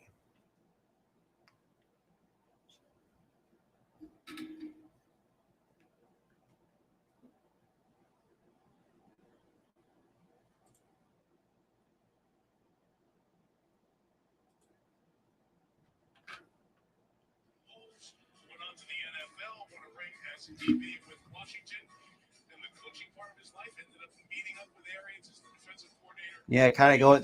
Now they're going through Todd Bowles' Coaching job, had that for 4 years, a lot of lessons learned, and then the defensive coordinator here in Tampa for the Super Bowl victory. Arians steps down, now a senior advisor, and he's been around throughout. And Todd Bowles continues the relationship with a different connection. And it looks like Zeke goes up to about past the 25, about the 26-yard line. First down for the Cowboys. Chris, it was interesting last night with Bowles. We talked to him about the lessons learned in New York. So 12-3, still the Tampa Bay Buccaneers lead. What do you say about the good media people in New York? So now it's a 2nd and 4 coming up for Dallas.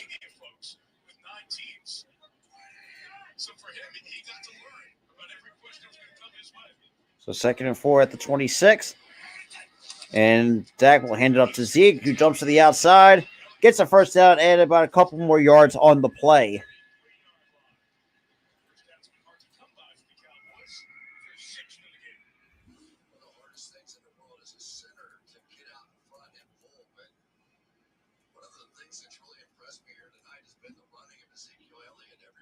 Telling me he looks great, he looks different, he looks like he's really engaged, and I would have to agree with it, and I think that it may well be the best answer for the Dallas Cowboys right now.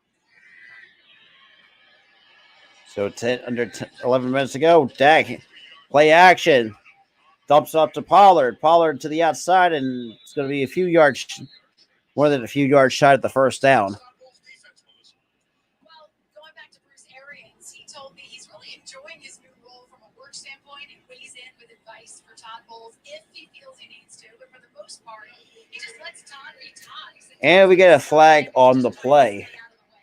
But from a lifestyle standpoint, he said it really suits him. He plays golf 2 to 3 times a week and will continue to do so during the season. In fact, when we talked on the phone, he was supposed to be playing, but it was raining.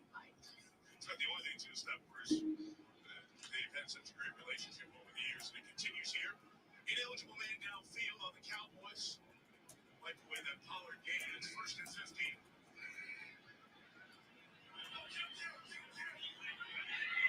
So you got 1st and 15.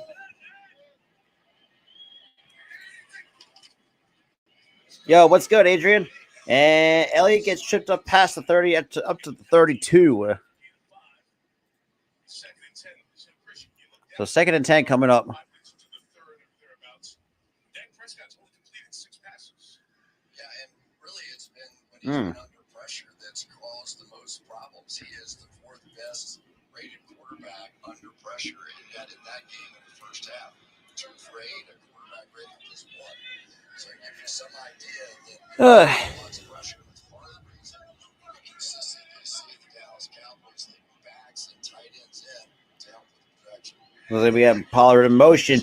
Dak steps back, throws, goes to the Pollard, completes it, and that's going to be a completion. This is still short of the first down. Second-year man out of Washington. It was that last pick of the first round in 21. And Buccaneers think this might be a year the light goes on for number 9.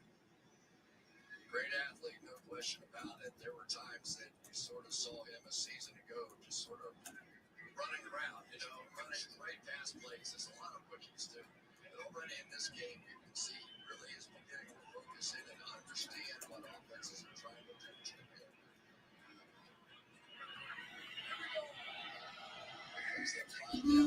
And Dak toss back. And pressure coming, and he gets sacked. Devin White comes up with the sack on Dak Prescott.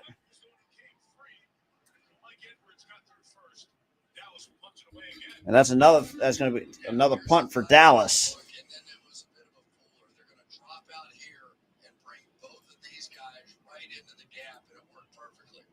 Only one back there to pick him up. Nothing Dak Prescott can do. So once again, when they call on the pressure, the Cowboys just don't have an answer for it tonight. It's Pollard back there. Ezekiel Elliott's so good at those pressure takes on pickups. But White got through and the sack. The Anger gets the punt off.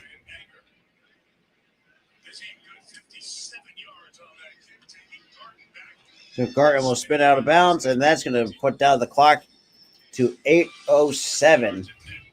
And it's still a 9-point lead for the Tampa Bay Buccaneers.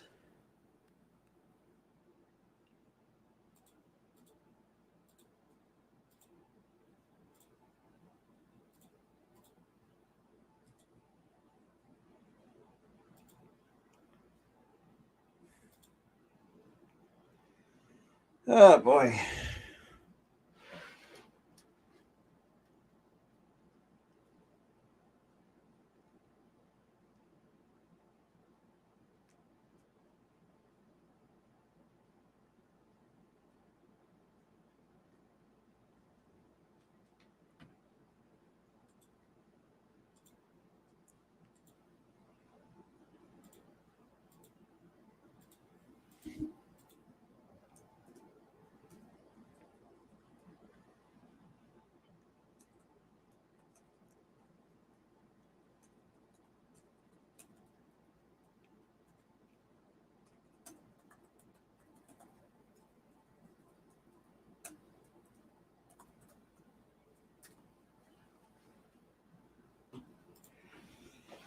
But yeah, appreciate everybody coming through, though, tonight for some more NFL football. Probably, I think after this, might do some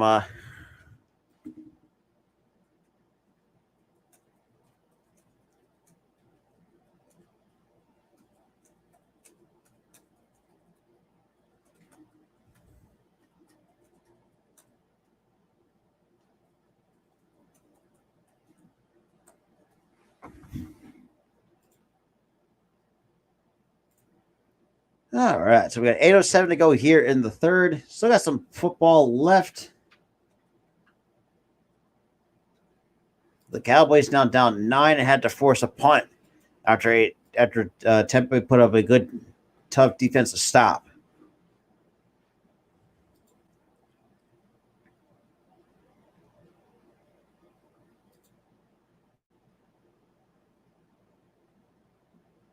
Yeah.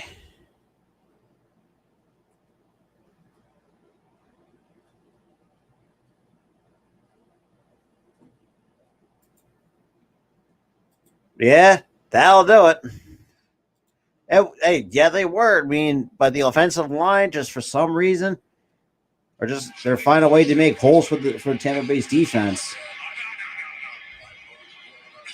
And Tom Brady hands up to Fournette, who goes past the 20, up to the 30, and gets a first down and some change. Yeah, Mike, Tom Brady will be without his left tackle, Donovan Smith, injured in the second quarter, went to the locker room for x-rays, ruled out because of his right elbow. Okay, so Donovan. This is a guy who gave up only one sack all of last So season. Donovan Smith is now.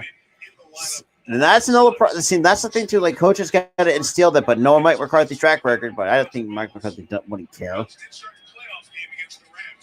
And he hands off to Ford. Looks like to Fournette once again. Bull rushes number. Bull rushes Trayvon Diggs too. Yeah, and not to mention too, like before the halftime, and JC Sports Talk was also doing the game as well. Like he broke down like this team ran the ball 12 times compared to the 16 times they threw the football.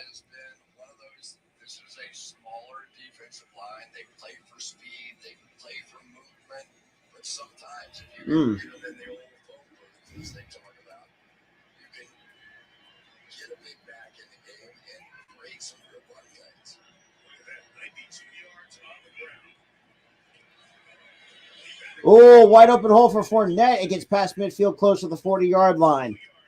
To landed Fournette. Good Lord, it's a 17-yard gain. Let's just take a look at it here. They're just plowing their way right through here. This is as simple as football can get. Nice job in there by Robert Haynes. Talk about the blocking these guys. You have Hainsey and Gedeke. Rookie center inside as well. They were young in there. Brady felt pretty good about what those guys have shown. And Brady steps up, deep ball. Julio Jones cannot make the catch, and that's going to be incomplete. So 2nd and 10 coming up for. So many of those catches. On the other end, the Matt Ryan passes over that decade in Atlanta. I'd say give a little credit on the outside to Kate Otten, who basically saved Tom Brady's life on that one. He put legs out there, and Micah Parsons was right in his face, and Julio almost came up with another one. Just enough to get Parsons off of him. Damn. That is true. That's absolutely true, Arco. And almost completed it, too. So you got a 2nd and 10, under 5.5. Ah, damn.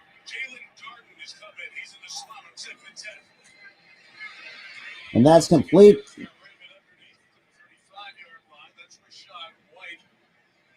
How many times have we seen running backs catch passes from Tom Brady? You think if James White, all his success, Rashad White could be that role. Watch Micah Parsons coming off the edge one more time. This There time you go. he's going up against the stud, Tristan Wirfs, one of the absolute best tackles in all of football. And yet his quickness and his power, Tom Brady knows where that guy is at all times. You can see him almost flinching away from him. And Rashad White with a nice reception.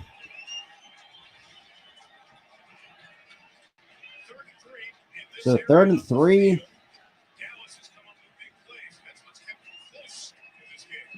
And Brady steps back, throws, and completes it to looks at the Julio Jones. Oh, sorry, that's Mike Evans. My apologies. That's going to be a 1st down, Tampa Bay. That time they come with pressure, but unfortunately that means one-on-one against one of the best one-on-one route runners in all of football. It's like trying to get through Gronk, you know, his body is so big, there's just nothing you can really do about it. Single coverage, bring the blitz, he's going right to Evans. Brady 14-21, 77 yards. And he hands up to Fournette. Fournette just gets past the 25 and close, slightly close to the 20-yard line.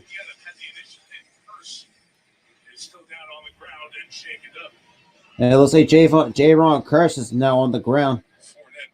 Looks like having a hard time getting up. As Kearse is going to head over to the sideline. And we'll step out for a minute. Yeah, it looks like Kearse is limping off. Oh, well, that's another guy Dallas is lost to injury. Could be potentially. We got 4:17 to go.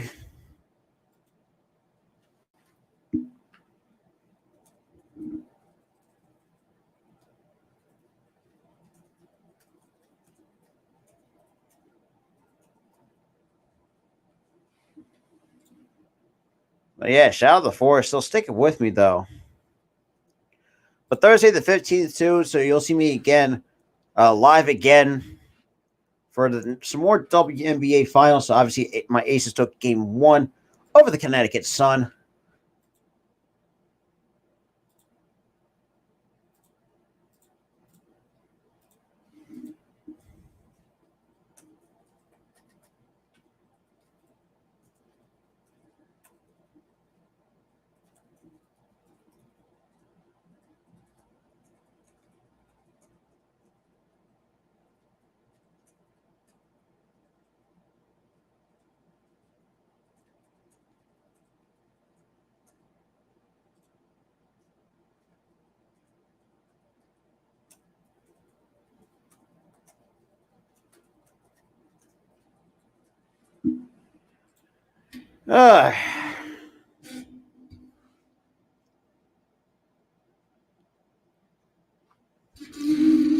All right.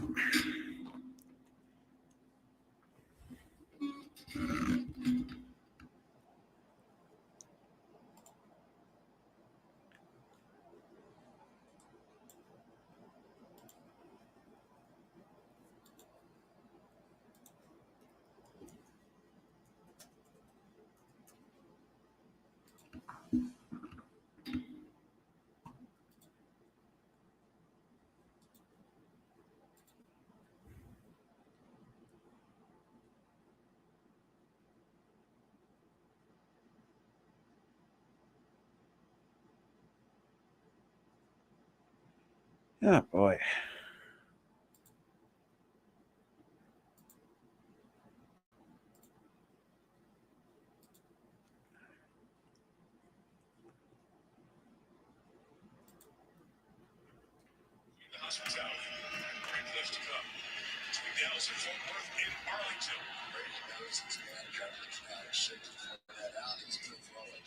And Brady completes it to Mike Evans, and that's going to be a first and goal at the 5. So first and goal, Tampa Bay.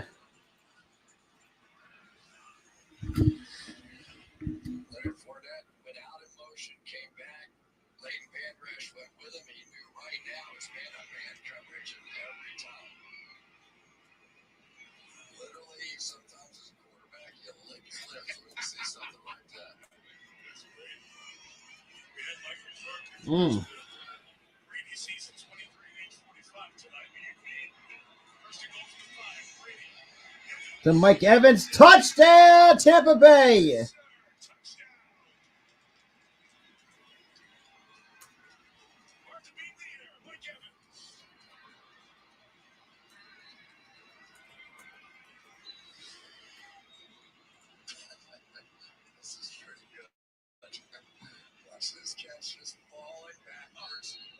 One hand catch to Mike Evans for the touchdown. The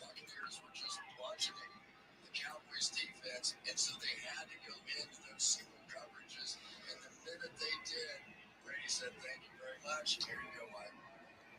So that's the all-time touchdown pass. That's it. And for the extra point, the kick right down the middle is now good. That's the first touchdown of the game. Now it's a 16-point lead for the Tampa Bay Buccaneers. So, Tom, and speaking of my other half, I'm back. What up? Yeah, sorry, I had stomach issue to take care of. I'm back, and I heard nothing even happened. Well, bro, look at the scoreboard on screen. That's the current score as it stands. Yeah, I saw. Well, I was watching it a little bit earlier, and it was like 12-3 or something. And I'm like, what was going on? Like field goal after field goal? It was field goal after field goal after field goal. I think it was like. I think the last time when I counted, it was like there was like 4 field goals. You got a Pepsi or a Bud Light? I see right there on screen. Don't product placement Pepsi. Coke is better for me, anyways. But all-time favorite soda is Mountain Dew. That is my vice right there. Like you can't go wrong with Mountain Dew. Me, I don't give two fucks what soda it is. That's true. But for me, I've always been a Mountain Dew kind of guy. But there are times I'll break away from it, like for a Pepsi or a Coke and stuff like that. Yeah. Like I always my go-to drink when I'm like out, like getting like something like McDonald's or Pizza Hut or whatever. God, I had pizza. I always go with Coke. That's like my safe bet when I like eat out. You know what? That's for me. Pepsi or Coke is like a safe bet. And stuff like that. Because man, I have not had Pizza Hut in fucking forever. Right. Where'd Coach go? I think I didn't know exactly. He just left. I guess he has something else to do. I think. But yeah, so right now we're still in quarter 3, 3:23, with the Buccaneers are up 16 over the Dallas Cowboys. You got an ad too, or yeah, for whatever this show is on NBC. Oh, I got like a military ad where I got like a military guy ends up in a cubicle or something. Oh, for me, this is like a new Law and Order show that they're putting together. I got one too many goddamn shows for Law and Order. Oh my god, that Navy Federal commercial was funny as hell because the military guy got prank called by a custodian. Oh god. Or, but then again, it can't be worse than the Amazon the same spending ad. If you catch my drift. Oh my god, it was like that's the weirdest shit. It was weird because it made it seem like the parent was giving a kid the talk. Like exactly like, about the birds and the bees, basically. Yeah, that's what it was coming off as. They're like when a man in an insurance, I'm like, what the fuck? Exactly. Now they're showing Dallas's Super Bowl rings so far over time. What? And you got Jerry Jones up in the building. Good. Oh dude. Guess what happened? That? Mom just told me this. My brother and his wife was at the Phillies game, and when Reese hit the home run, you could see them on TV. Oh damn! And that's going to be incomplete. He hit the home run where they were at. It was my mom just told me that. It's so cool. Damn. So right now that's an incomplete pass to Brown, and it's 2nd and 10 Dallas with under. So give it up, NBC. That was in 1996. Give it up. I'm trying to be unbiased, but why are you talking about something that happened 20-some years ago? So I'm not talking about yes, we still talk about our Super Bowl because that was the only Super Bowl we had. It's in recent memory, but it's recent memory still. Not like 10, 15, 20 years. Like, give it up, bro. Like, yeah, we can't take that away from you. You got 5. Cool. You got 5.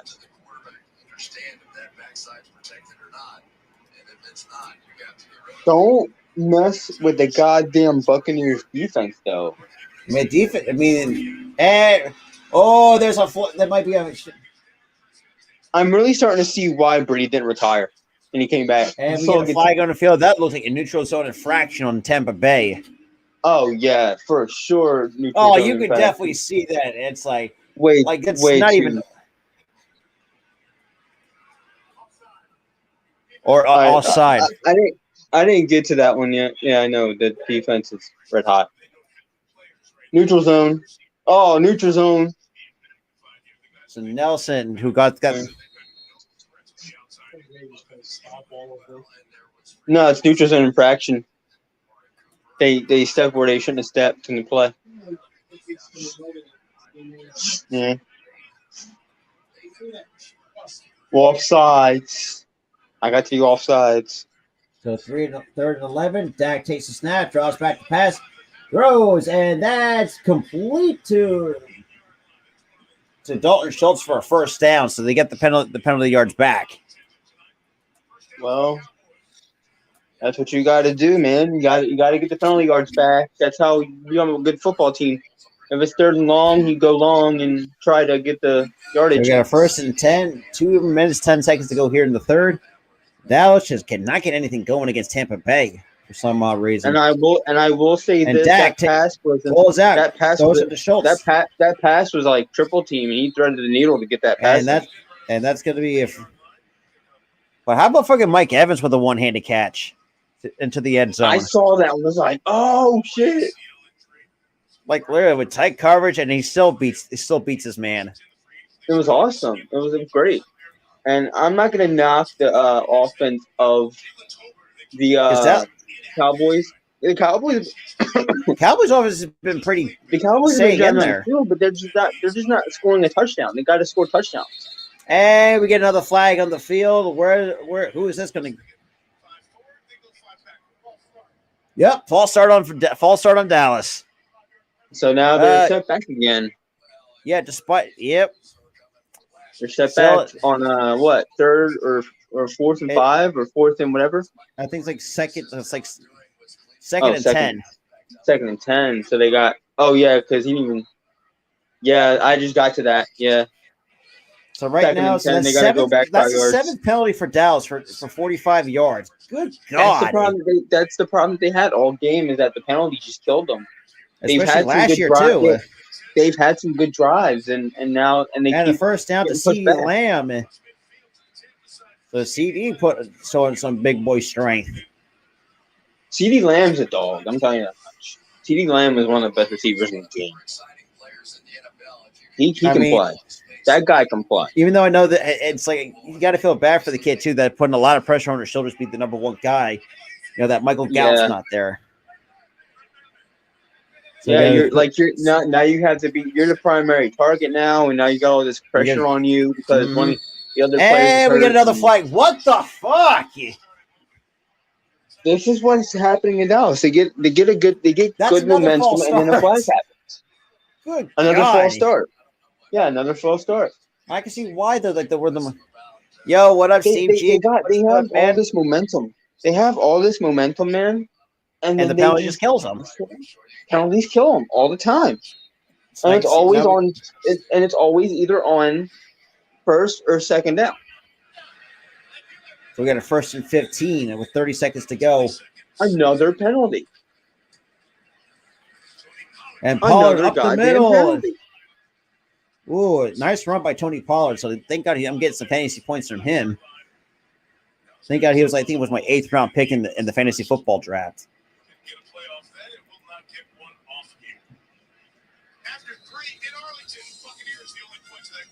Why wasn't that a penalty on Tampa Bay though? Because he jumped first. He got him to jump. What, on that false start? Yeah, he got him to jump. I don't know why he didn't call a penalty on Tampa Bay on that one. I think if a guy moves flinches for a false start, that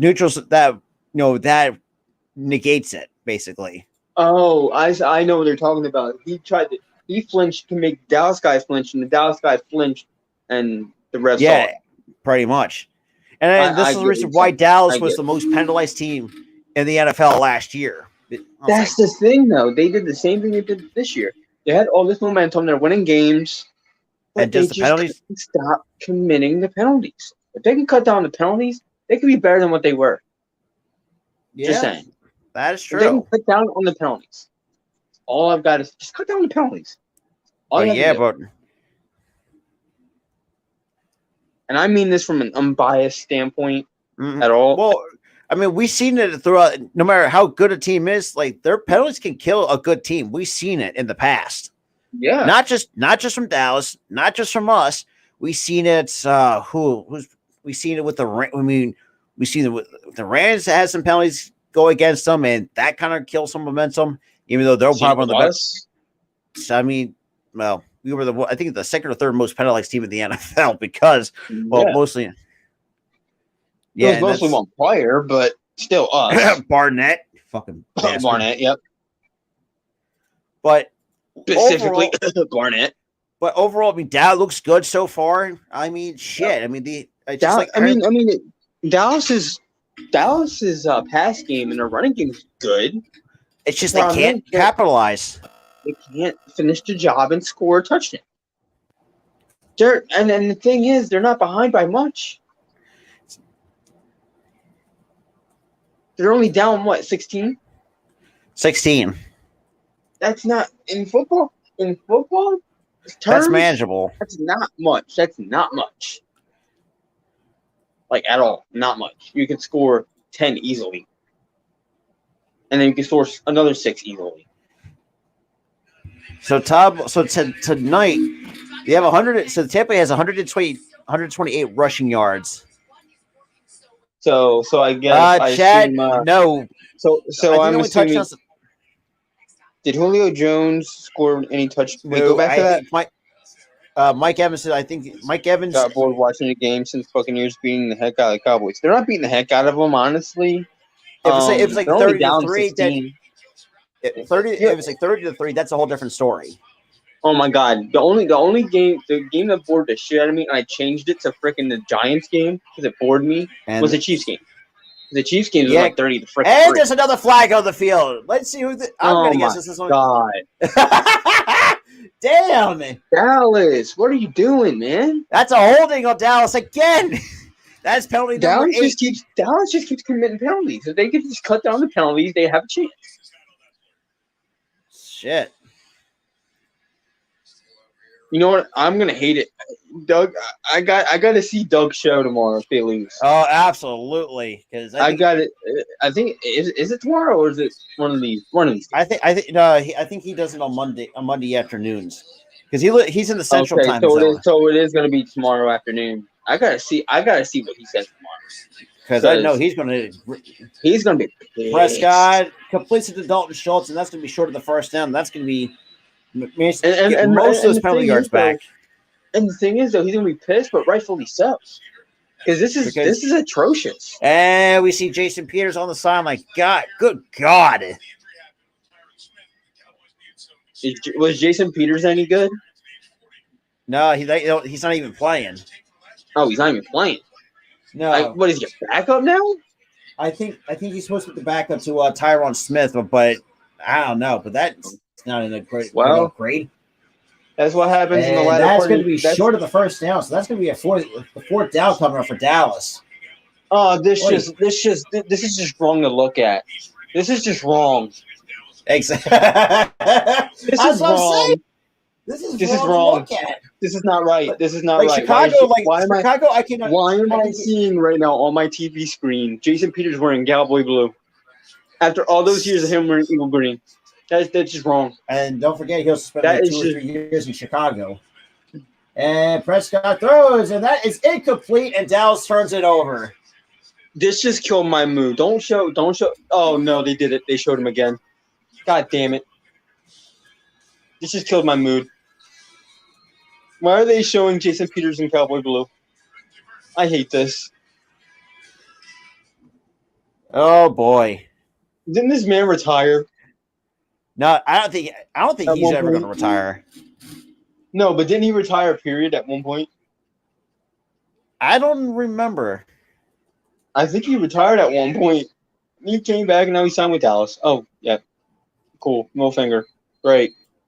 My brother just walked by and went. My brother just walked by and flashed me the middle finger. I'm like, cool. Middle finger. Great. But, shit. Oh, my God. Just seeing that killed me, man. That hurt my heart, seeing that. Even though he was hurt for most of the year. I don't care. He was an Eagle for the longest time. Won us a championship. That hurt my heart. But at this point, man, he's got to realize that players like him are expendable. They are expendable. Because running backs don't last. That hurt me to even see that on my TV. Oh, absolutely. Oh man, him wearing goddamn cowboy blue, and after all those years of him wearing eagle green, that's like the ultimate betrayal. Oh no, yep. I feel betrayed. So other scoring updates. So New Orleans beat Atlanta. That's crazy though. We either get the first. I got to give Houston a lot of props though for a team that doesn't have a sense of direction at the going the last couple of years. But the fact that it takes a head coaching change and all this shit that's going to be going on, and actually drafted pretty well. The fact that they actually tied with. Yeah. Do you know what pains me, Rob? What's that? Trevor Lawrence could be a bust. Unfortunately, Trevor Lawrence could be a bust. It pays to say that. It sucks, man. It hurts, man. Because the ones I've seen that shit has turned out to be like actual stars. You got Hunter Renfrow. He was a Clemson guy. Dude, he had friggin' Deshaun Watson. It hurts my heart about him too. Him being a pervert. Now you have a bust. Oh my God. It's ridiculous. Freaking Deshaun Watson is basically kicked out for a whole year. Yeah. And then you have Trevor Lawrence a bust, and you have the only player that's doing anything is Hunter Renfrow. Yeah, for the Raiders, even though they lost. That's it. So first and 10, and Brady will take the snap. Hands up to Fournette. Dude, Mike Evans' one-hand catch was Odell-like. Yeah, and It only reminded me of 1 yard. Odell on Sunday Night Football when he was with the Giants. When he had that one-handed catch that was talked about for like a year straight. Back in like what 24? Back in like 2014. Yeah, I think before the infamous boat picture was taken, before the Giants went to shit. It was way before the infamous boat picture. It was like 2014. So we got 13:03. 13:03 left in the half or left in the fourth quarter. So CG, he's all things Let's Denver. ride tomorrow. Broncos Stampede, the Sea Chickens. Sea Chickens. And nice catch, but looks like by Mike Evans, and that's going to be short of the first down. Unfortunately, Chris Godwin is hurt his hamstring. Here's the thing about the Sea Chicken thing. Nowadays, they're Sea Chickens. They're no longer the Seahawks. The Seahawks I know that were the Seahawks was the 2012 Seahawks. You got the Legion of Boom. You got Prime Russell Wilson. The Legion of Boom. That was the last time they were Seahawks. Ever since that went downhill, now they became Sea Chickens. And you pissed off Russell Wilson. You pissed off Wilson so bad to actually trade him to Denver. Let's be real. I think he might ball out in Denver. Go Broncos. That's right. And Brady, quick pass, and that's picked off. That's picked off. What? Donovan Wilson picks off Tom Brady. So turnover. He's going to talk about that for the rest of his career. I'm going to tell you that much. Pick off Tom Brady? Absolutely. I would talk about that all day. And a rare mistake from Tom Brady. He'd be like, I don't care if he lost. I picked off Tom Brady. And Tom Brady knew, like, fuck. Like, he knew that was a bad. No, that was a rush pass. That was a rush pass. That was not good. That was a bad pass by Brady. Bad pass. He rushed it. He should have waited a little bit. I mean, a little bit longer, but the pressure was coming from the outside. But not really, because the pressure wasn't even close to being there. He just rushed the pass, and nobody was there to be open. Now he's got to learn how to like tone down some of his throws, though. But here's the thing: he's old. He's older. Yeah. So he's going to make mistakes. He's older. His arm shank will eventually go. But that was just a mistake. A lot of quarterbacks, even the best ones, make mistakes. So I'm not really. Yeah, but the fact that we see a very rare rush throw from Tom Brady, that's unlike him.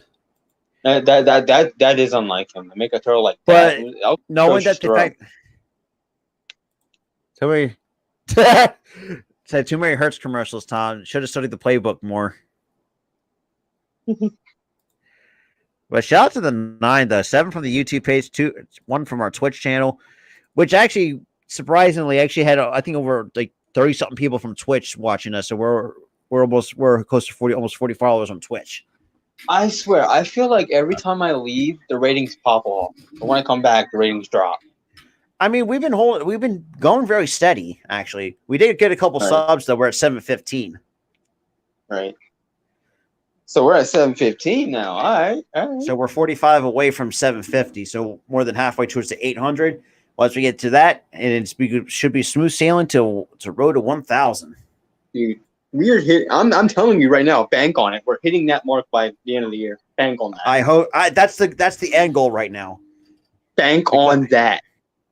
So, and also think too, for those who don't have NFL Plus, don't worry. Well, actually, if you don't have Amazon Prime, you can watch those via NFL Plus, which is a lifesaver. If you don't want to have it on Amazon. But if you don't have money, I know an app. It's called Dofu Sports. You can watch any game you'd like on there. That also works too. That also works. If you don't want to pay money for stuff, Dofu's your best alternative. But they extended goddamn the new Jurassic Park movie and put it on Netflix. An extended version of the movie. Yeah, they extended it and put it on not Netflix, Peacock. I'm excited. Yo, I'm watching that shit. Actually, I got to start watching that shit. And that's going to be incomplete to looks like number 17. So that's another incomplete pass. So 3rd and 8 coming up. But Tampa Bay does not have Chris Godwin for the remainder of the game. What happened to Chris Godwin? Hamstring injury. Oh. Yeah. See, I like that. When they showed the replay of what Brady's reaction of his rush pass. Yeah, he owned up to it. He owned up. He said he owned up to it, and the words that came out of his mouth, "My fault." He owned up to it. That's awesome. Good shit, though. Own up to your mistakes, play better. That's all you got to do. Dak steps back. Escapes the pocket, has some time to run. Pump fakes, throws, and that is incomplete. And Houston cannot come up with the catch. That was just a bad throw by him to Houston on that out route. Oh, yeah. Bad throw. Absolutely. That was a bad throw. A clean throw. I think Dak with a clean throw could have had him easy. Yeah, if he would have waited a little bit longer and then throw it, it would have been. Yeah, exactly. It's Prescott running right. Oh, you should have caught that. That was catchable. That's an easy. That was a catchable ball. But you did. I don't know if you saw the Tampa Bay punt to hit the bottom of the scoreboard. Like, how often does that happen? Hold on, I gotta see this because he did this weird jump too. And we had a fair catch. High. Oh, it was a little high and to the left or to the right. Yeah. He couldn't have caught that. So he couldn't have not caught that. So I gotta fix the damn scoreboard. And speaking of Arku, who is a fellow Cowboys fan, said this is a complete embarrassment. I think embarrassment is. I have to agree, and honestly, I'm to the point. Even though there are rivals, I feel bad for Dallas fans right now. I feel bad. You can see even though I know it's week 1, but you can definitely tell there's some regression coming. Yeah, but the thing mostly offensively. Yeah, there was be some regression because they lost some pieces on that side of the ball. I think this is going to be competitive. But I felt like they were going to still be competitive and make the playoffs still. Maybe as a wild card team, maybe as a division leader if Philly falls off. But I don't know at this point the way this game is. You can chalk it up and say, "Oh, we played Brady in the Bucs, so of course you're going to lose." But at least make it competitive, make it look good. Yeah, make 3 freaking points. Make people think you have a chance. But 3 points after 3 quarters? No. That's embarrassing. I don't know. That's really embarrassing. And I'm not hating on the Cowboys. I know I'm an Eagles fan, but I'm not hating on them. It's just facts. This is embarrassing. Damn. Dak losing my fantasy week by 2 points. Damn. Shit, that's. Should have started Mahomes like my boy Rob did. Mm-hmm. Or take Josh Allen too, who if he balls off, he's Josh Allen, who completely balled out on Thursday night and really made the Rams his bitch. Oh my god! Hey, look, he made like you said it best. He made the Rams look like they're his bitch, man. Basically, other teams call them the land chops. I mean, we agree with you, Arku. That's for sure. It's inexcusable. Because if I'm keeping it real too, and look at my wall. Look at my wall. Littered in Eagle stuff. And I'm going to say this with the utmost unbiased. I'm saying this with the utmost unbiased. This is not good for Dallas. No, because if this happens throughout 3 points after 3 quarters, Rob. 3 points. I mean, and now you're getting into the latter part of what? Not even the latter part of the 4th quarter. And and they still have a chance to come back. And Brady hands off to Fournette. Fournette to the outside. Gets past the 20. That's a first down and some change. And that's going to be a first down Tampa Bay. And that run defense, too. That run defense, too, man, is just not good. It's not there. No. And I'm speaking from a team that really has no run defense either. Because we see so far. We've seen it today. Yeah, against Swift. Oh, absolutely. This should be a goddamn wake-up call. For sure. It definitely should. Definitely. Because for me, as an Eagles fan, I say put McCarthy's ass on the hot seat. Well, then again, this is you're 3 years in. You should be competing for a championship at this point. It does definitely show that McCarthy can't do it. And Brady, quick pass, completes it to Mike Evans. Here's the thing about McCarthy, Rob. The only reason why he won that championship in 2010 was because he inherited that shit. Yeah, because that was a super built team back in 2010. That was a super built team. That was a team that was If built. I'm not mistaken, too, that's when Rodgers was 5 years in because he was in 2005. That's fucking nuts. Still, I don't wait. Oh yeah, and that's another good point too. See, you brought this losing Amari Cooper, trade him away. Losing Amari Cooper, yeah, exactly. Losing Amari Cooper. And Gallup can't stay healthy. If none of you guys can't stay healthy, you are fucked. Mm-hmm. And the thing is, I saw one of Doug's stream. If one of the linemen goes, they're fucked. Exactly. If one of the linemen goes, they're done. Oh no, this is absolutely the front office's problem. But they don't have Jones. They don't have backups. They don't have depth. And that's the problem with Dallas. They don't have depth. And this is why. And I actually was told this too. You got to think too, like the overpaid for Zeke. That's a $90 million contract that they're paying a running back, which you don't do nowadays because running backs are super expendable as hell. Because by the age of 30, you break down. Yeah, and you don't know when their fall off is going to be. Because some running backs don't last 5 years nowadays. But now, and then also they overpaid for Dak. They have no more money. But you got case in point though about the running back thing. Look at Todd Gurley, one of the best running backs in the league. Couldn't ask for nothing when he was with the Rams. Out of the league in 3 years. Out of the league in 3 years because of an arthritis in his knee. Yeah. What's gonna happen with Zeke if he gets arthritis in his knee or something wrong with his leg, which causes him to lose his speed and his agility? You're screwed. And not to mention overpaid for that. And Zeke is not as explosive as he once was 4 to 5 years ago. He's already not explosive. Like, yeah, exactly. Already not explosive. So why would you overpay? Yeah, why would you overpay for? Why would you overpay for a guy who's not as explosive as he was 5 years ago? I think one guy I would overpay. That was Dak because I think Dak has the ability to lead a team. I would have paid an arm and a leg for Dak, honestly. And Dak deserved what he got. I will agree with that. But a guy I agree too.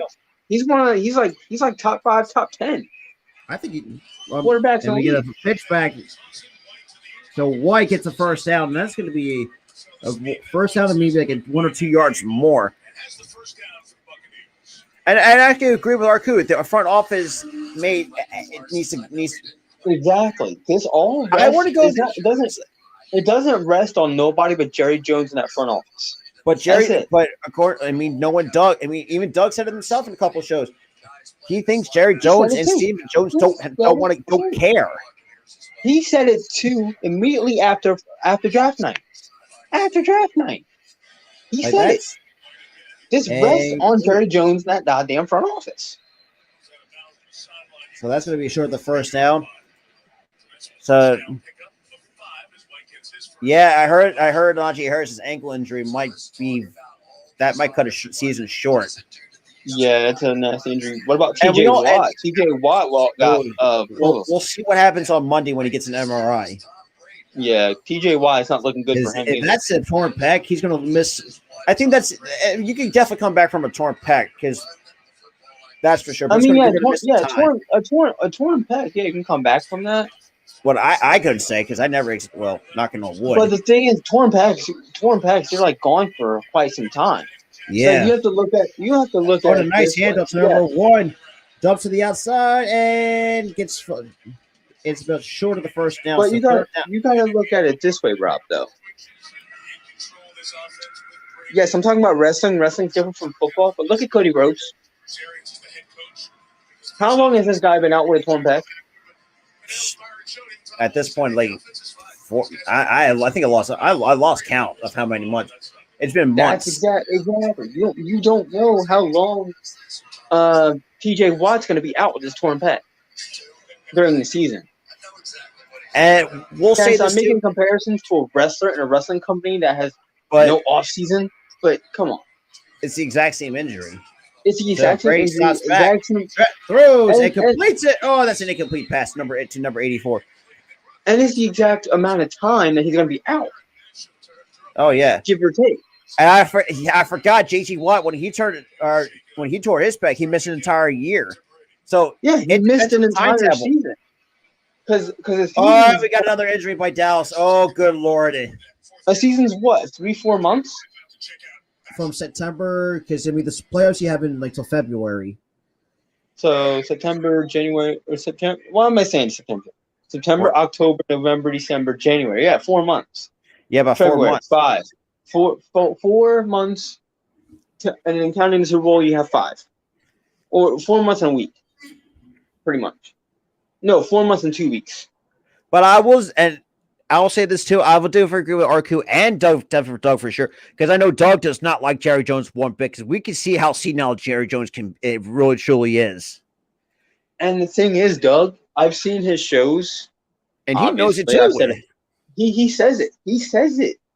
Jerry Jones is the problem for Dallas, because he's lost his step since 1996. Hasn't built this team up since 1996. Not to mention he went through during that time. Like, he had Tom Landry, that was back in the early 90s.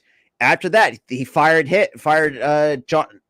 Tom Landry They had freaking Jimmy Johnson that won them 2 Super Bowls, and he gets rid of him. And they fire him for what sense does that make? They fire him for a guy who won a championship, but he inherited that championship. And then what happened after that? They bought him down. And to get a guy that collapsed way too fucking much. Yep. That's Jason Garrett in a nutshell. It's just, even though we do pick fun at Dallas, but looking at what the situation is, we've been in the situation once before. We've seen something like this. We've seen bad ownership, bad GMing. It's just pretty much bad everything all around. And we nowadays we kind of are critical with Howie Roseman, but the thing is though, he's been hit and miss. Some years we love him, some years we hate him. Jerry Jones have been constantly missing. Oh, so it looks like number 93. He's getting helped off the field. Another Dallas player. Yeah. Right now I got an ad, so I'm not really knowing what the hell. And we get a flag for a TV show. For a TV show that shouldn't have even been rebooted. Just saying. Don't need another remake. Just saying. No more remakes. No more. Screw the remakes. No more. Yeah. If they're already remaking a movie that's a classic into a goddamn TV show I haven't watched, because I'd rather watch a movie than a TV show. That is true. Same with. And what TV show I'm watching about, or the TV show that I'm talking about, because it's baseball oriented. They shouldn't have made it into a goddamn TV show. Oh, yeah, that's where Amazon probably fucked up. I'm sorry. They royally fucked up by remaking that shit. No, I don't know. There was nothing after that, though. Nothing was wrong with the damn movie. If you watch it start to finish, there's nothing happens after that. But I would say, that's it. Like what? Yeah, on double. I would say this too. If you have not taken a trip to Cooperstown, I highly recommend you do, because that's a great trip to take. Because I've been there twice to Cooperstown, New York. I've heard it's great. It's great. It's such a beautiful town in the middle of fucking nowhere. You know where I want to go, but it's cost crazy amount of money when I looked it up. I want to go to a goddamn Field of Dreams game. Oh God, but it's crazy expensive though. Well, yeah, because all the hype the movie has brought last. Yeah, it's all the hype of the movie. And Dak throws and gets complete to CeeDee Lamb, and that's Brown, and he gets the first down and much more. With under 7 minutes to go. That's a 23-yard pass from Dak Prescott. All right, Dallas, you got 7 minutes. Can you do it? Or 6 minutes and 40-something seconds. I got 7 minutes on my end, though. I got 6:36. On my end, Dak dropped Dallas got it.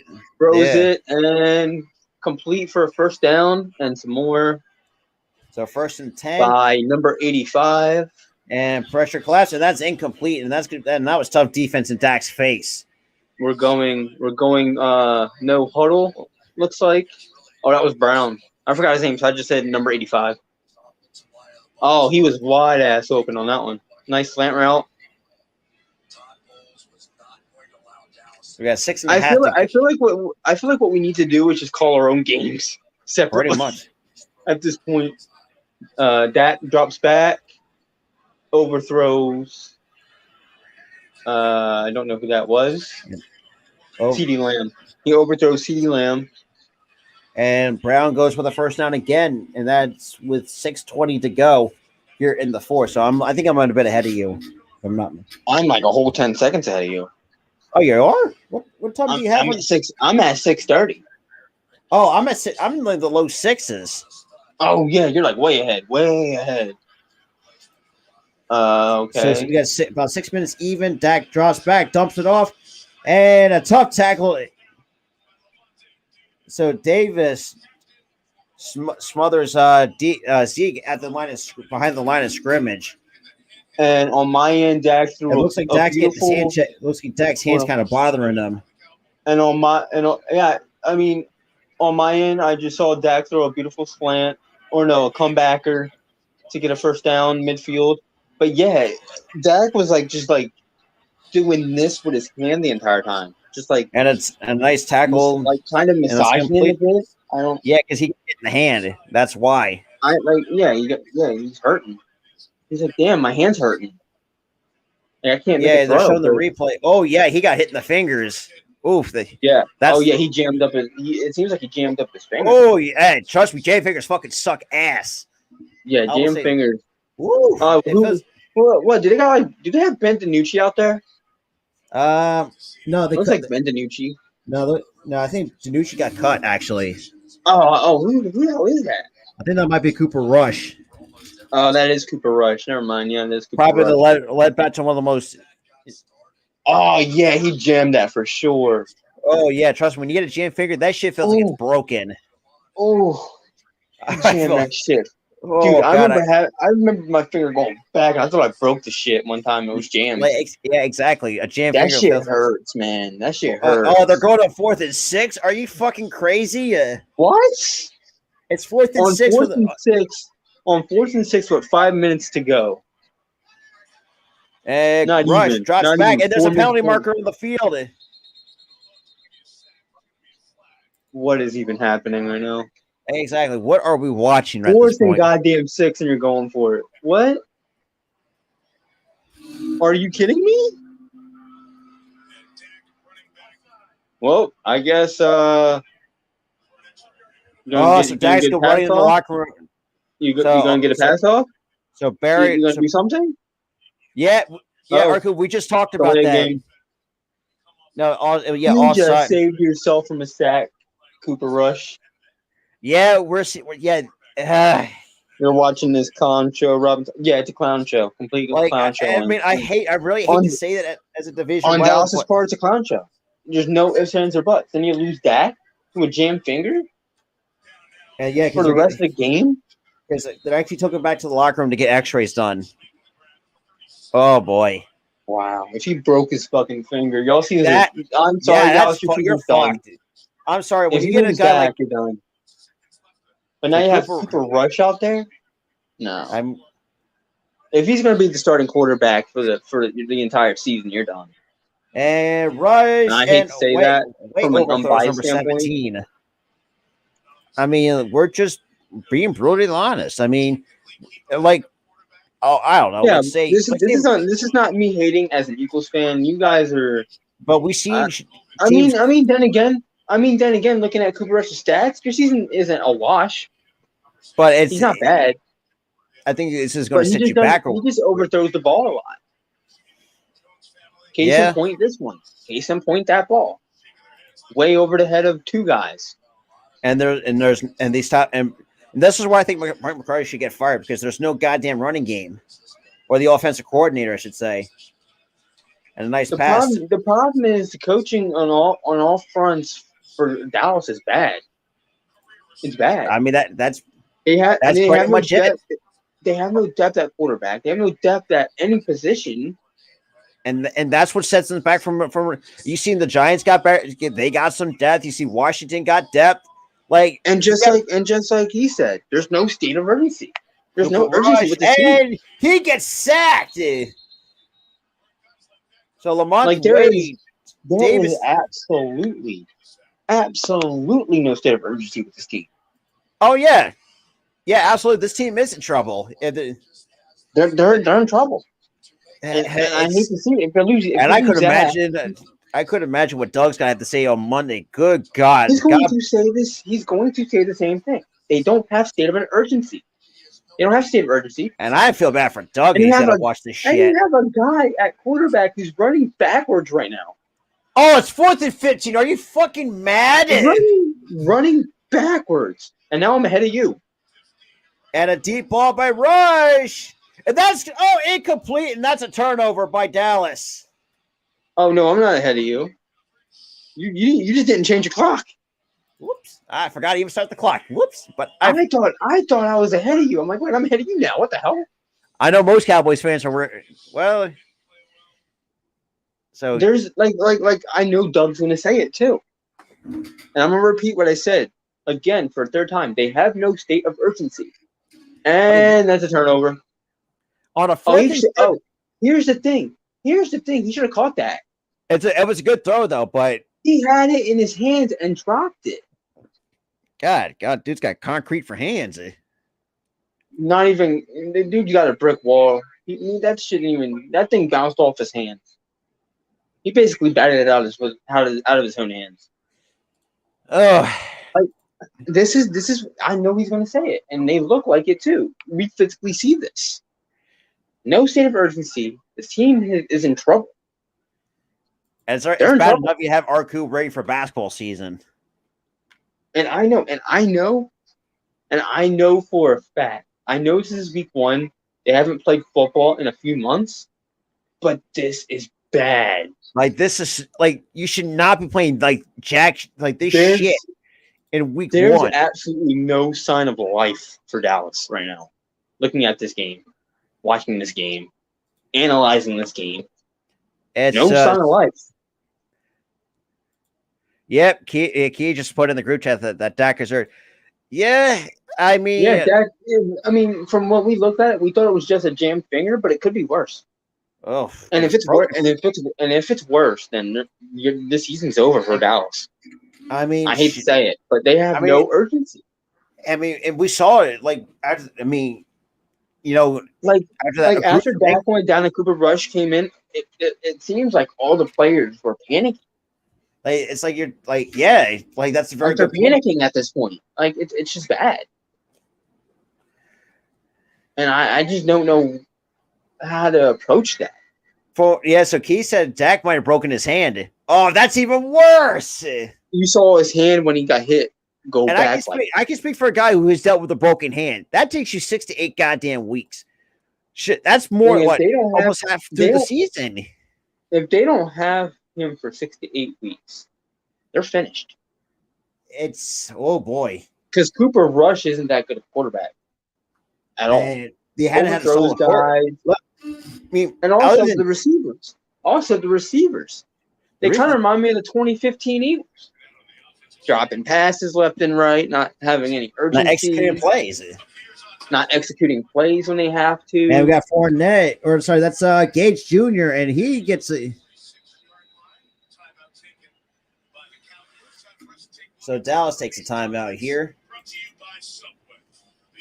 Like it's just horrendous for Dallas right now. Like I feel bad for those realistic Cowboys fans. I mean, the fact that they have to watch this shit. Like even the defense, no state of urgency. They're letting guys run through them. And they did show on screen that Dallas is 0-6 against Tom Brady. And the thing is, it's scary. It's just seems like it's like time to hit the big red panic button, even though it's goddamn week 1. Even though it's week 1, even teams that were over with Brady have gotten a win. We were over with Brady for years. Oh yeah, over against this guy. We're like 1 for whatever the hell. We got one. And that's going to be short of the first down. Because the team we bucked up, and we knew what we had to do to stop the guy. Dallas has no goddamn clue what the hell they're doing to stop this guy. No, because I mean and that's the thing too. Tampa Bay's got depth all around that team. They have a team they can maintain. They have a team they can maintain because they have a team that they cuts out. Teams want to play for. Players want to play for this team because of Brady. Not just that too. Think about this too. If say Godwin's out for like a couple of weeks, you have other guys that can actually step up. Whether like Dallas, you have backups that play for Dallas. For not Dallas, Tampa Bay. Not just Tampa Bay. We've seen it with against other teams. But I mean, it's like you kind of get our point. It's just like Dallas just with all the money that they spent, it's really hurting them financially. And Brady, I don't even know if they even spent any money, honestly, period. And it looks like 16 gets pushed back towards the 40, and that's going to lose some yardage. So fourth down coming. So Dallas is now down to one timeout remaining. And now we're closing in on 2 minutes, and they still have 3 points. Oh, great. They're showing it back in 2005. Are you kidding me? Are they showing that Super Bowl that we lost in 2005? By 3 fucking points. God, God. Well, if you're going to show Super Bowl, show Super Bowl 52. Show that one. I don't even want to see that. I don't even want to talk about 05. That's in our past. What? You got revenge. Who cares? Even though it would have been better if we had two. No. Get this off my screen. Get this off my screen right now. Okay, 2015, fine. Yeah, not one of our... Because we all remember that was the game that McNabb puked in the huddle. Yep. And choked. And literally choked the game away. So we got under 3 minutes to go and obviously it looks like Tampa is going to punt it away. It looks like Turpin back at the 20. Is Brady's hat like faded, like the color faded, or is that supposed? I think that's a new style of hats that they put out for all of the 32 teams. That's terrible. It looks like the hat faded, like somebody bleached it in the back. Whatever. So Dak, NFL, I don't know they don't want your style of their hats. Yeah, so they said Dak's is questionable to return. So. See, that's the problem, man. You know, you better hope. You guys better hope that he's okay.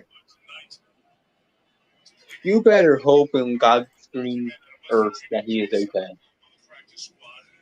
And Rush. Yeah, I don't think he broke it. And Zeke drops it on a short bubble screen. Yeah, I don't think he broke it. I think he jammed it.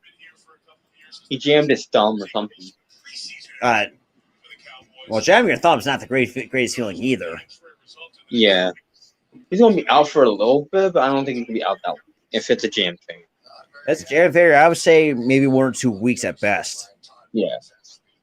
But if it's a broken hand, worst case scenario, you're losing in one of the first half of the season. Dallas. He could have had that one. Throws and completes it to number 81, and that is 3 yards short of the first down. So Did you see that?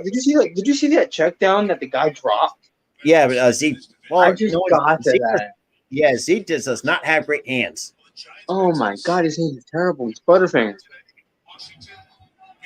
I can imagine Chisel Adonis doing a highlight commentary, just making some humongous jokes, and over and through a CeeDee Lamb. And that's going to be another fourth down coming up for Dallas. You know what we need to do? You know what we need to do the next time Dallas is on national TV. Yeah, so the next time they're on national TV, that's against us. We should have Doug on there for next one. We should. You know what? You definitely Eagles versus Dallas. Us versus him. Yeah, so because they have 2 primetime games. They got one against us in week 6 and week 13 against the Colts. Or you know what? Hold that off until the Colts. have him on the Colts, so we can be unbiased, completely unbiased. Oh, a nice pass number to Brown for a first down for Dallas.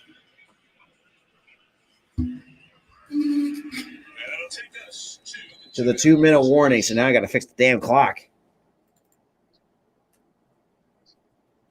But yes, we're at the 2-minute warning. Oh boy, I don't even know. I love how the Sunday Night Football announcers are praising the offensive line of the Eagles when they didn't do shit today. Yeah, like at all. Man, Tampa Bay's got. Ooh boy. Shit, I think. Honestly, hot take for this one. I think Tampa Bay is going to get I don't think they're going to get blown up, but I know Patrick Mahomes is going to walk right all over Tampa Bay. I feel like Mahomes isn't going to walk all over Tampa Bay. I feel like it's going to be tightly contested. But I will take the Buccaneers over the Chiefs. I will say that. Mm-hmm. Well, yeah. Shout out to the 8 people still sticking with me and Tyler towards what, as Arku puts it, as a clown show for if you're a Dallas Cowboys fan. Yeah, it's a clown show if you're a Dallas Cowboys fan, and I am Tampa sorry Bay. that you have to witness this tonight. But oh my God, it's been ever since Dak went down, they had no state of urgency. They have no depth too. At the same time, and plus they got panicky. And they're dropping the ball way too much, and also the penalties have killed them. Mm-hmm. There's many factors that has held Dallas to. So many factors go into this.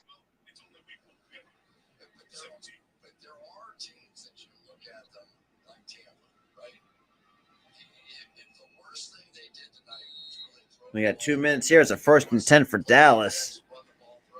But I really thought that this game would be competitive. And it hasn't been. It has not. And we saw something like this last year, too, when these two teams matched. Rush. And that's... all the hats are like that. Yeah. That's not a good look, NFL. Looks like you bleached half the hat. Pretty much. What the hell? 2nd and 10. God, oh, Jesus Christ. I hate with the other 2-minute bullshit. And now we're under 2 minutes. And we get a flag on the play. Let's see. Let's see where that's going to go. I think you should have. I mean, no one's gonna write it because. Intentional grounding on Dallas. Cooper Rush had a bad pass, that one. That stopped the clock immediately after 2 minutes, though. Yeah, but they got Cooper Rush for intentional grounding. Yeah, because he stayed in the pocket. If he ran outside the pocket and threw it away like that, it wouldn't have been an intentional grounding. But he stayed in the pocket and tried to throw it away. Yep, he didn't get out of the pocket. Oh boy! Like, you got to step outside the hash marks. If you don't step outside the hash marks, it's a intentional grounding. 2nd and 23 for Dallas. See, it's like right outside the hash marks. And go left to right, or outside the hash marks. Boom. Should have got it. Nope. Yo, that should have been a penalty. His 1 foot was out. And Cooper Rush goes down, and that's going to be a 3rd down. So that's going to be a 3rd down. Still 3rd down and long, so it looks like Tristan Wirfs. Yo, you know it's bad when the head coach of Dallas looks like he's done. He is done. Oh, yeah. You can tell his face. But then again, you had your choice. He's like, whatever, we lost. Dallas chose wrong to have something like Mike McCarthy as a head coach. You don't have a guy who immediately throws in the towel when it's 19-3 with a minute left. Like, don't do that. That's a bad look. That's a horrible look as a coach. Yeah, so you can be pissed off that your team's losing this late in the game, but when you look done, like you don't even care. And that's gonna, and then Dallas is gonna be short of the 1st down, and that's gonna be turning over on downs, and like that's the shit. That's the reason why he was out of freaking Green Bay the way he was because of the stupid play calls. not just the stupid play calls. It's the fact that he gives up late in the game as a coach, man. That's super horrible, man. And he just says, "Who cares? Just run a play. I don't care what you do." Like, and I think about the truth, that's what also cost Dallas against the 49ers last year in the postseason. Exactly. No urgency. And he just did not care as a coach. But yeah, 40 seconds left. So pretty much we're just gonna let the clock run out. And we talk about that defensive clamp though. Yeah. For the Buccaneers. They clamped Dallas big time. They clamped them like crazy. They put on the clamps. Mm-hmm. And that's game. That is going to do it, even though I know it's going to take. There's no the clock run out, so whatever. Yeah. So we got 30. I know I'm about a few seconds behind, but who cares? 30 seconds, whatever. They're just going to run it out. Thank you. Good game, whatever. Yeah. And like Tyler said, that is game. So Tampa Bay take this one 19-3. And Doug, I hope you have a rant in store because you deserve to rant after this game, man.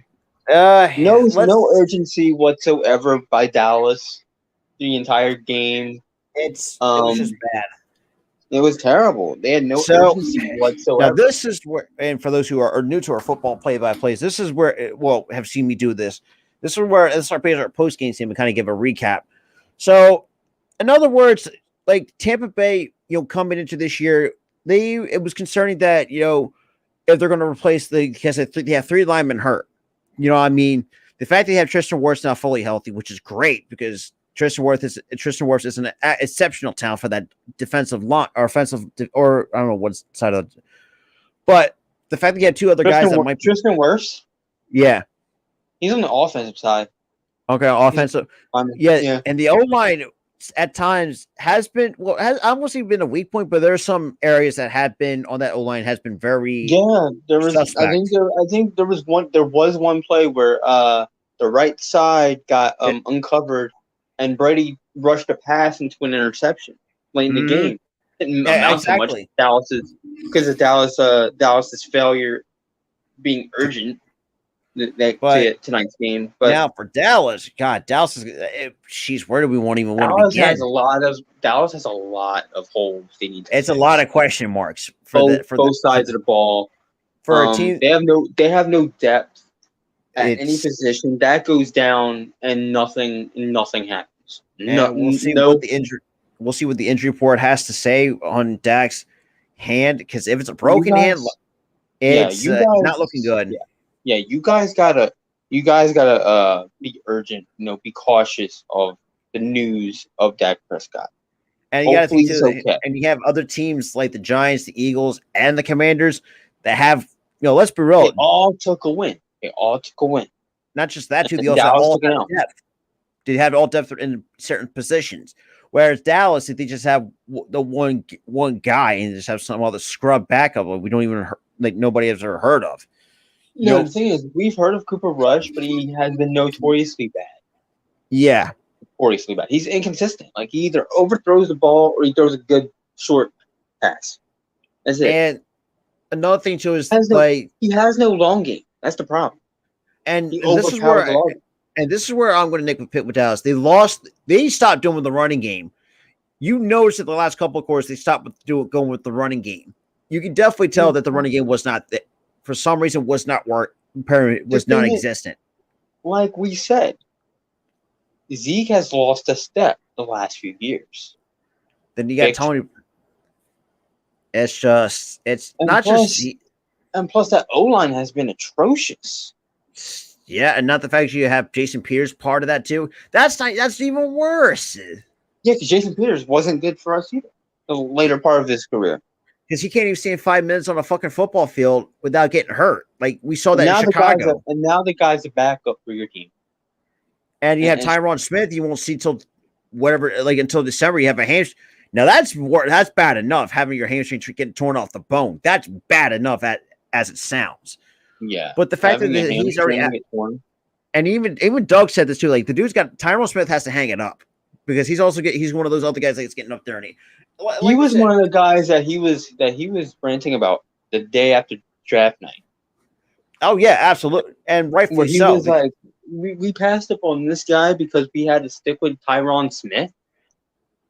I think Dallas was also in the running for Jordan Davis as well, but we want to making that draft pick. We wanted him. The thing is, they had a draft pick before us when we took Jordan Davis, and they still fucked up. Fucked up still, and that's the problem with Dallas. The front, this all lies. This loss isn't lying on the players. Yes, the players sucked tonight, but this lies on the goddamn front office for them. Absolutely. It's no ifs, ands, or buts, man. No ifs, ands, or buts. I know there's going to be some salty Cowboys fans like, "Oh, you're Eagles." No, because we are trying. The thing is, this is biased. We're seeing from the eye test of how bad Dallas played like absolute shit. And the thing is, I'm looking at this not as an Eagles fan. I'm looking at this as a football fan standpoint. In general, this is like if we called Chiefs versus whoever the hell. That's not even in our division. We would be critical of the losing team too. Absolutely. And because right now, the team looks like the Dallas Cowboys look like they don't have state. They are so lost. They're lost. The team identity that they somewhat had last year, it's gone. There. It's not there. Not even tonight. It's not there. I mean, and like we said, and throughout the stream, you had a head coach that gives up way too soon. The thing, and you see, look at the look on his face when there was like a minute 27 left. Like he just took up his head and said, "If you want, fuck it." He threw in the towel. He's like, "We lost, whatever." Like, you don't honestly, do that. If I'm the front, I'll say this too: if I was the front, I'm seeing that your ass is definitely automatically getting fired. That's for sure because you do not do that. You don't do that as a coach. You don't do that. Period. As a coach. If you saw McVay doing that, oh good lord, the entire the NFL world's going to be on his ass. That's for sure. But the way McVay was pissed off, and rightfully so. It didn't even look like McCarthy was even pissed off. He just did not give a flying fuck. He was just done. Like you're acting like this team went like 5-11, and you're in like 4 years that you're there. No, you did. It's like you, like it's bad and embarrassing. And for those who shit, and here's the thing, that's the shit that got him fired from Green Bay. Because it's that mentality. It's like, if we don't win, like just like I don't know even a coach that in many years as a football fan will say, "Oh, let's just throw in the towel and just fuck it," and just basically go home.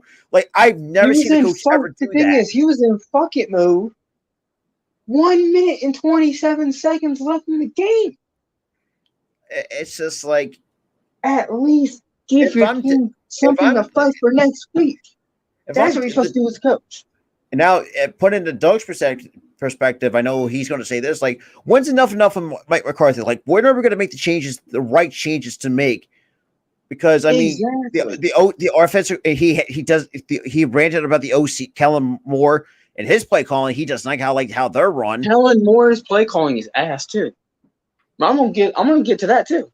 Kellen Moore's play calling is terrible.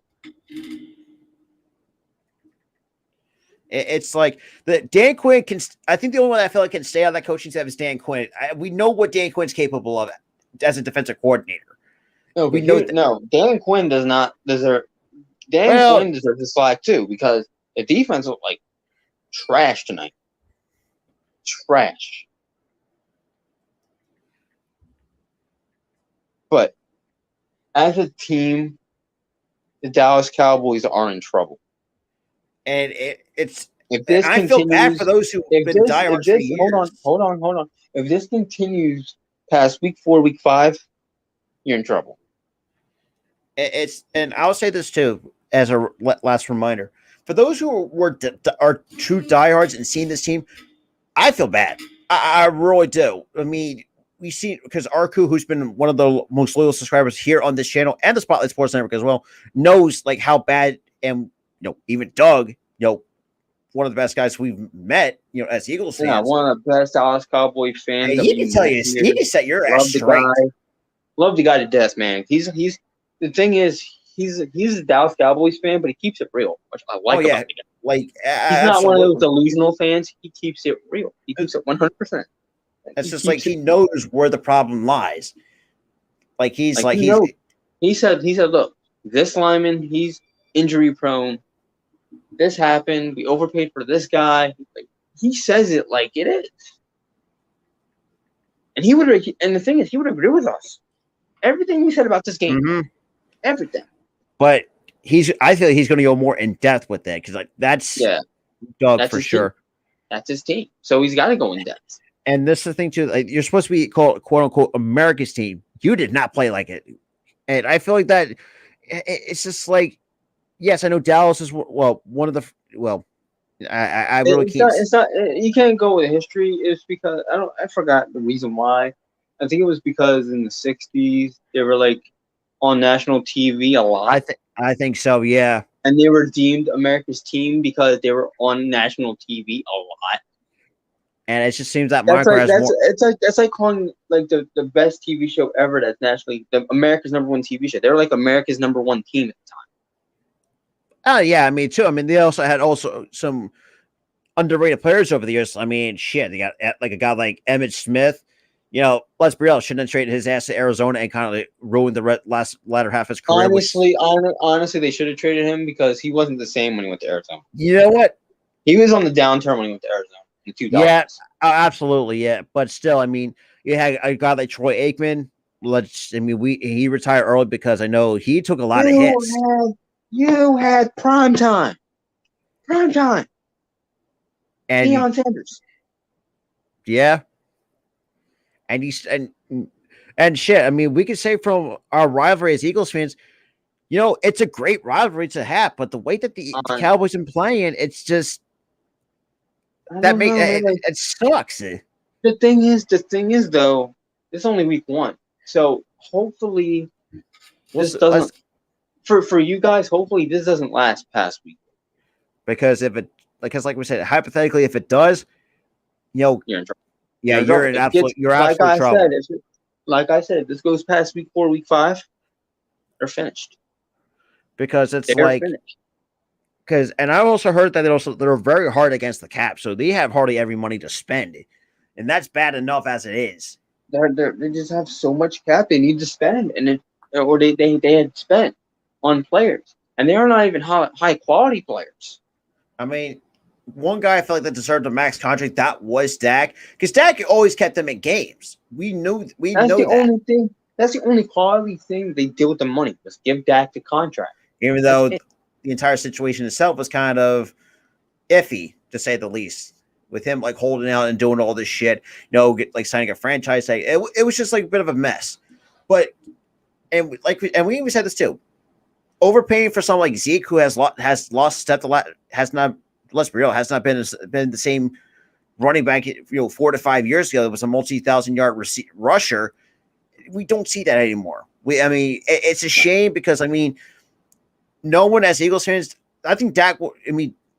Dak is also a great talent too. But when Zeke 4 to 5 years ago, when we saw him, like Duke was hard. Could not be stopped. Like he was like the unstoppable forces. But as running backs get older, their legs start to break down a lot quicker. And we saw, and Tyler made a good point too about Todd Gurley when he had arthritis in his knee, took him out of the league. We have never heard from him ever since. Yeah, that's a shame. That's the thing. Longevity of running backs went down because they're the ones trying to make cuts with their legs, and it strains their legs. Yeah. They're not just running through guys they did back in the day, like in the 60s, 70s, 80s, 90s. But now you see like these with jump cuts, which also I think a couple. I remember a couple that tore blow their knees out. Yeah, and that happens a lot too. Running backs tend to sometimes blow their knees out, and that sucks. They blow their ACLs out, or they tear their ACLs, their MCLs. Or the worst thing you can get as a running back is your Achilles. Now, we've seen Achilles tendon snap. Oh, good Lord, that's a hard injury to come back. We've seen athletes. But the thing for every sport, tear your Achilles, your career is basically over. I mean, we'll put this in perspective. I mean, we've seen it on our end. I mean, it's just like Ryan Howard is a perfect example. When he tore his Achilles, fucking went down the shitter. Kobe Bryant for LA. Kobe Bryant for the Lakers. Tore his Achilles. The rest of his career went to shit. Well, I mean, on his latter half, but I think he's still. Well, prior, it's just like it's a hard injury to come back from. It alters your career. Yeah, you can't come back from an Achilles injury, and you've seen a lot of football players in the NFL have Achilles tears, and they don't recover from it. Brandon Brooks, perfect example, dealt with 2 Achilles injuries and been back in 6 months, but unfortunately, the other injuries took a toll on his body and retired at the age of 32. Now you see, and there are times we see guys retire we saw Luke Kuechly from the Carolina Panthers retire at 28. Yep. Like it's like we're seeing guys like, and I'm not saying. I mean, look, Dak I know is still young. I think he's still entering the problem of his career, even though he had. Let's be real, that ankle injury though. God, Jesus Christ, I feel bad. I even feel bad for Dak.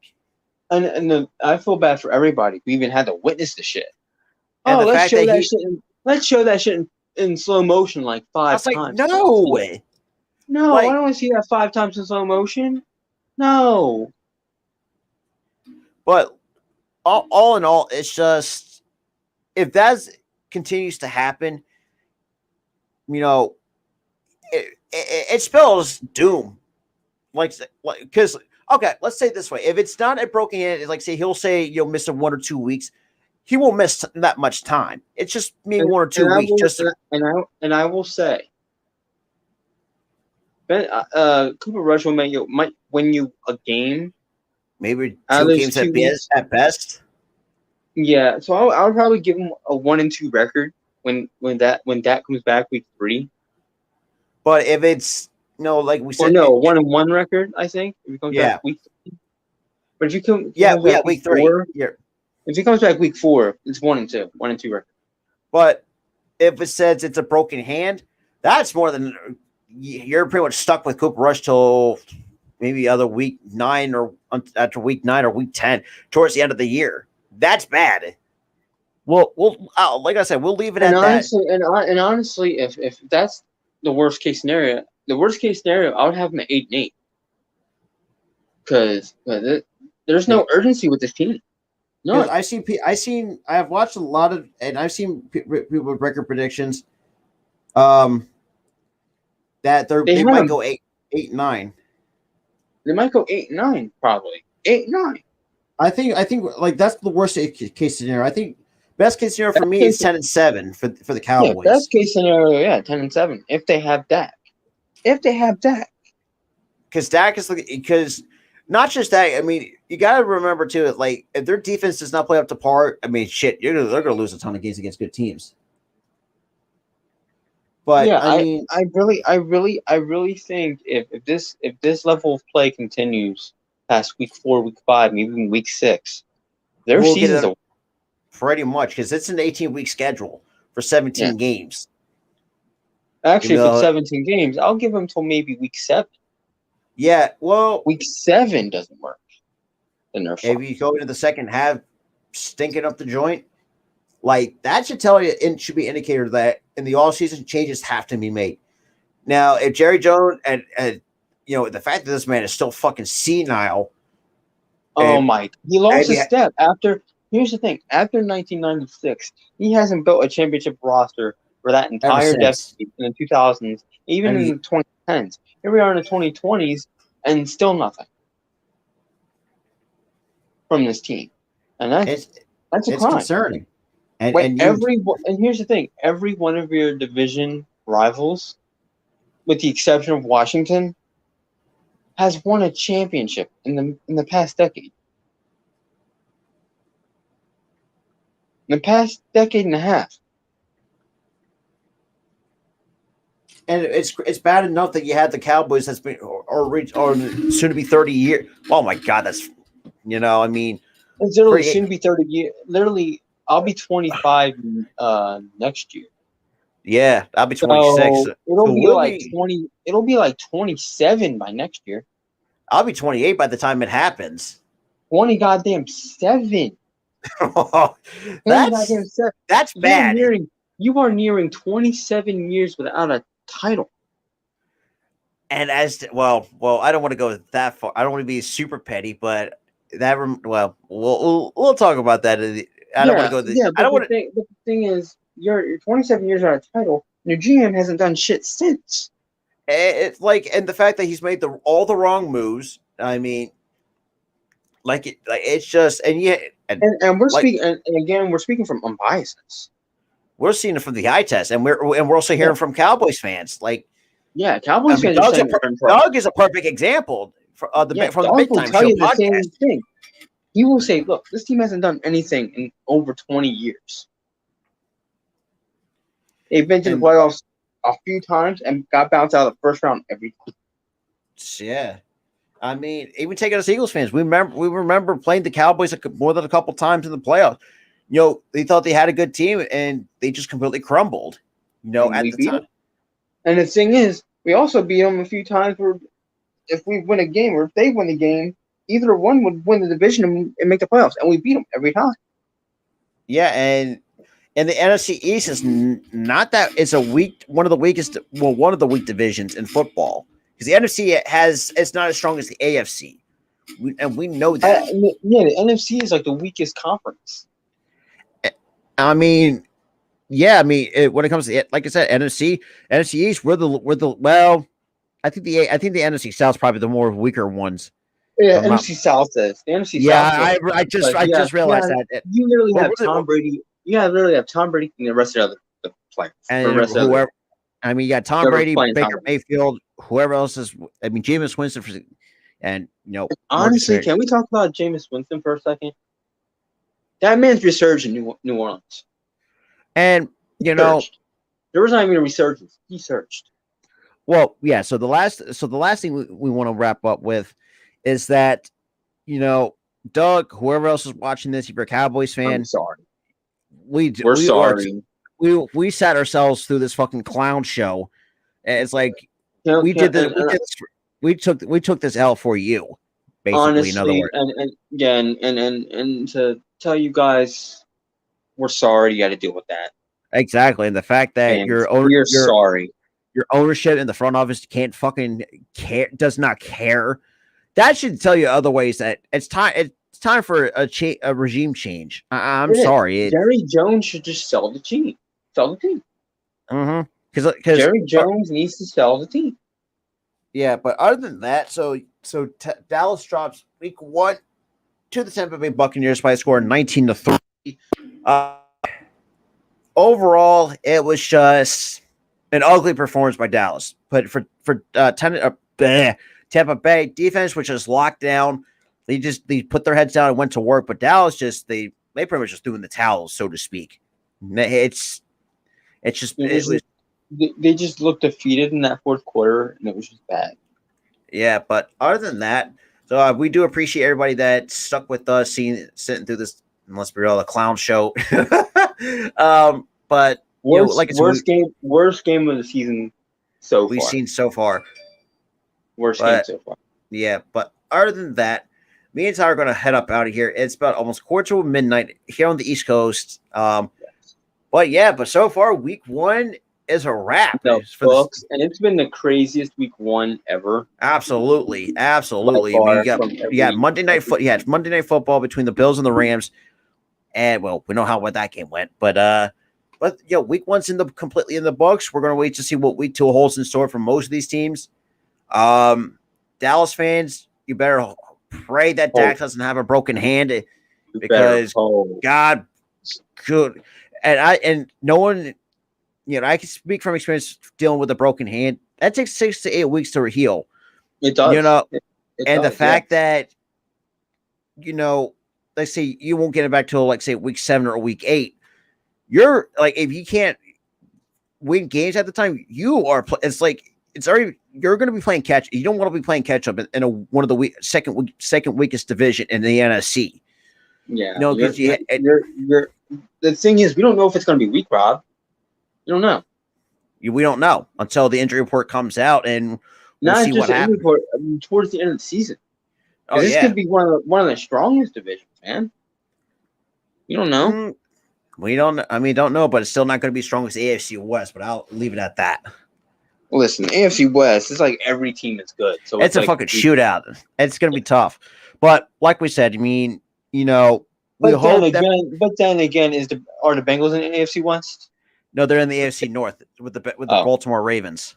Okay, that's one of the other tougher divisions with the Pittsburgh Steelers. But other than that,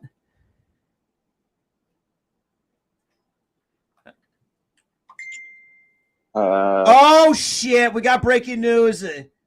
All right, shoot. Dak Prescott is going to have surgery on his throwing hand. Oh fuck! Oh no, your season's fucking way. We just got that.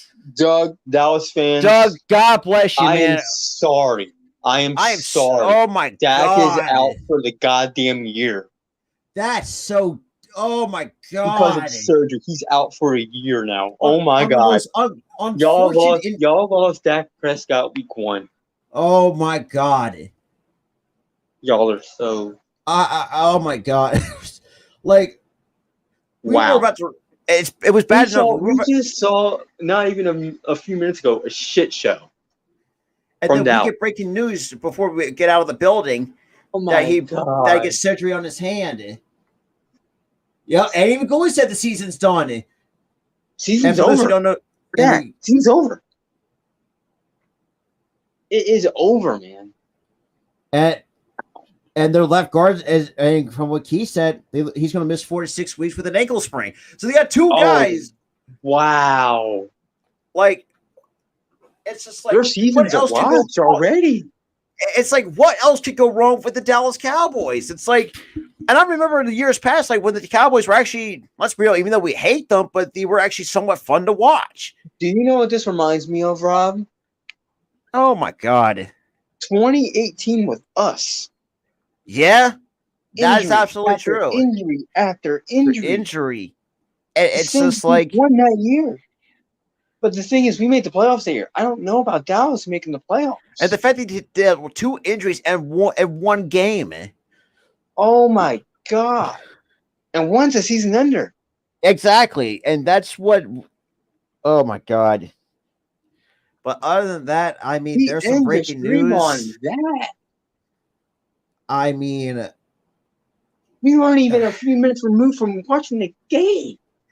And then we found out, oh, that is so bad. Oh, my God. And knowing how Stephen, and there goes Keith, all about how Stephen A is going to react.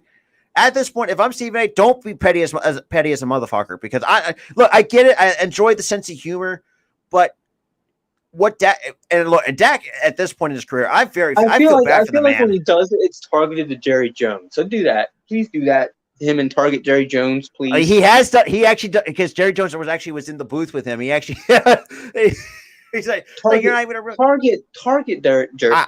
I think that's what's going on. Because for me, last thing before we get out of here, I feel bad for Dak. I mean, the dude's gone through so much.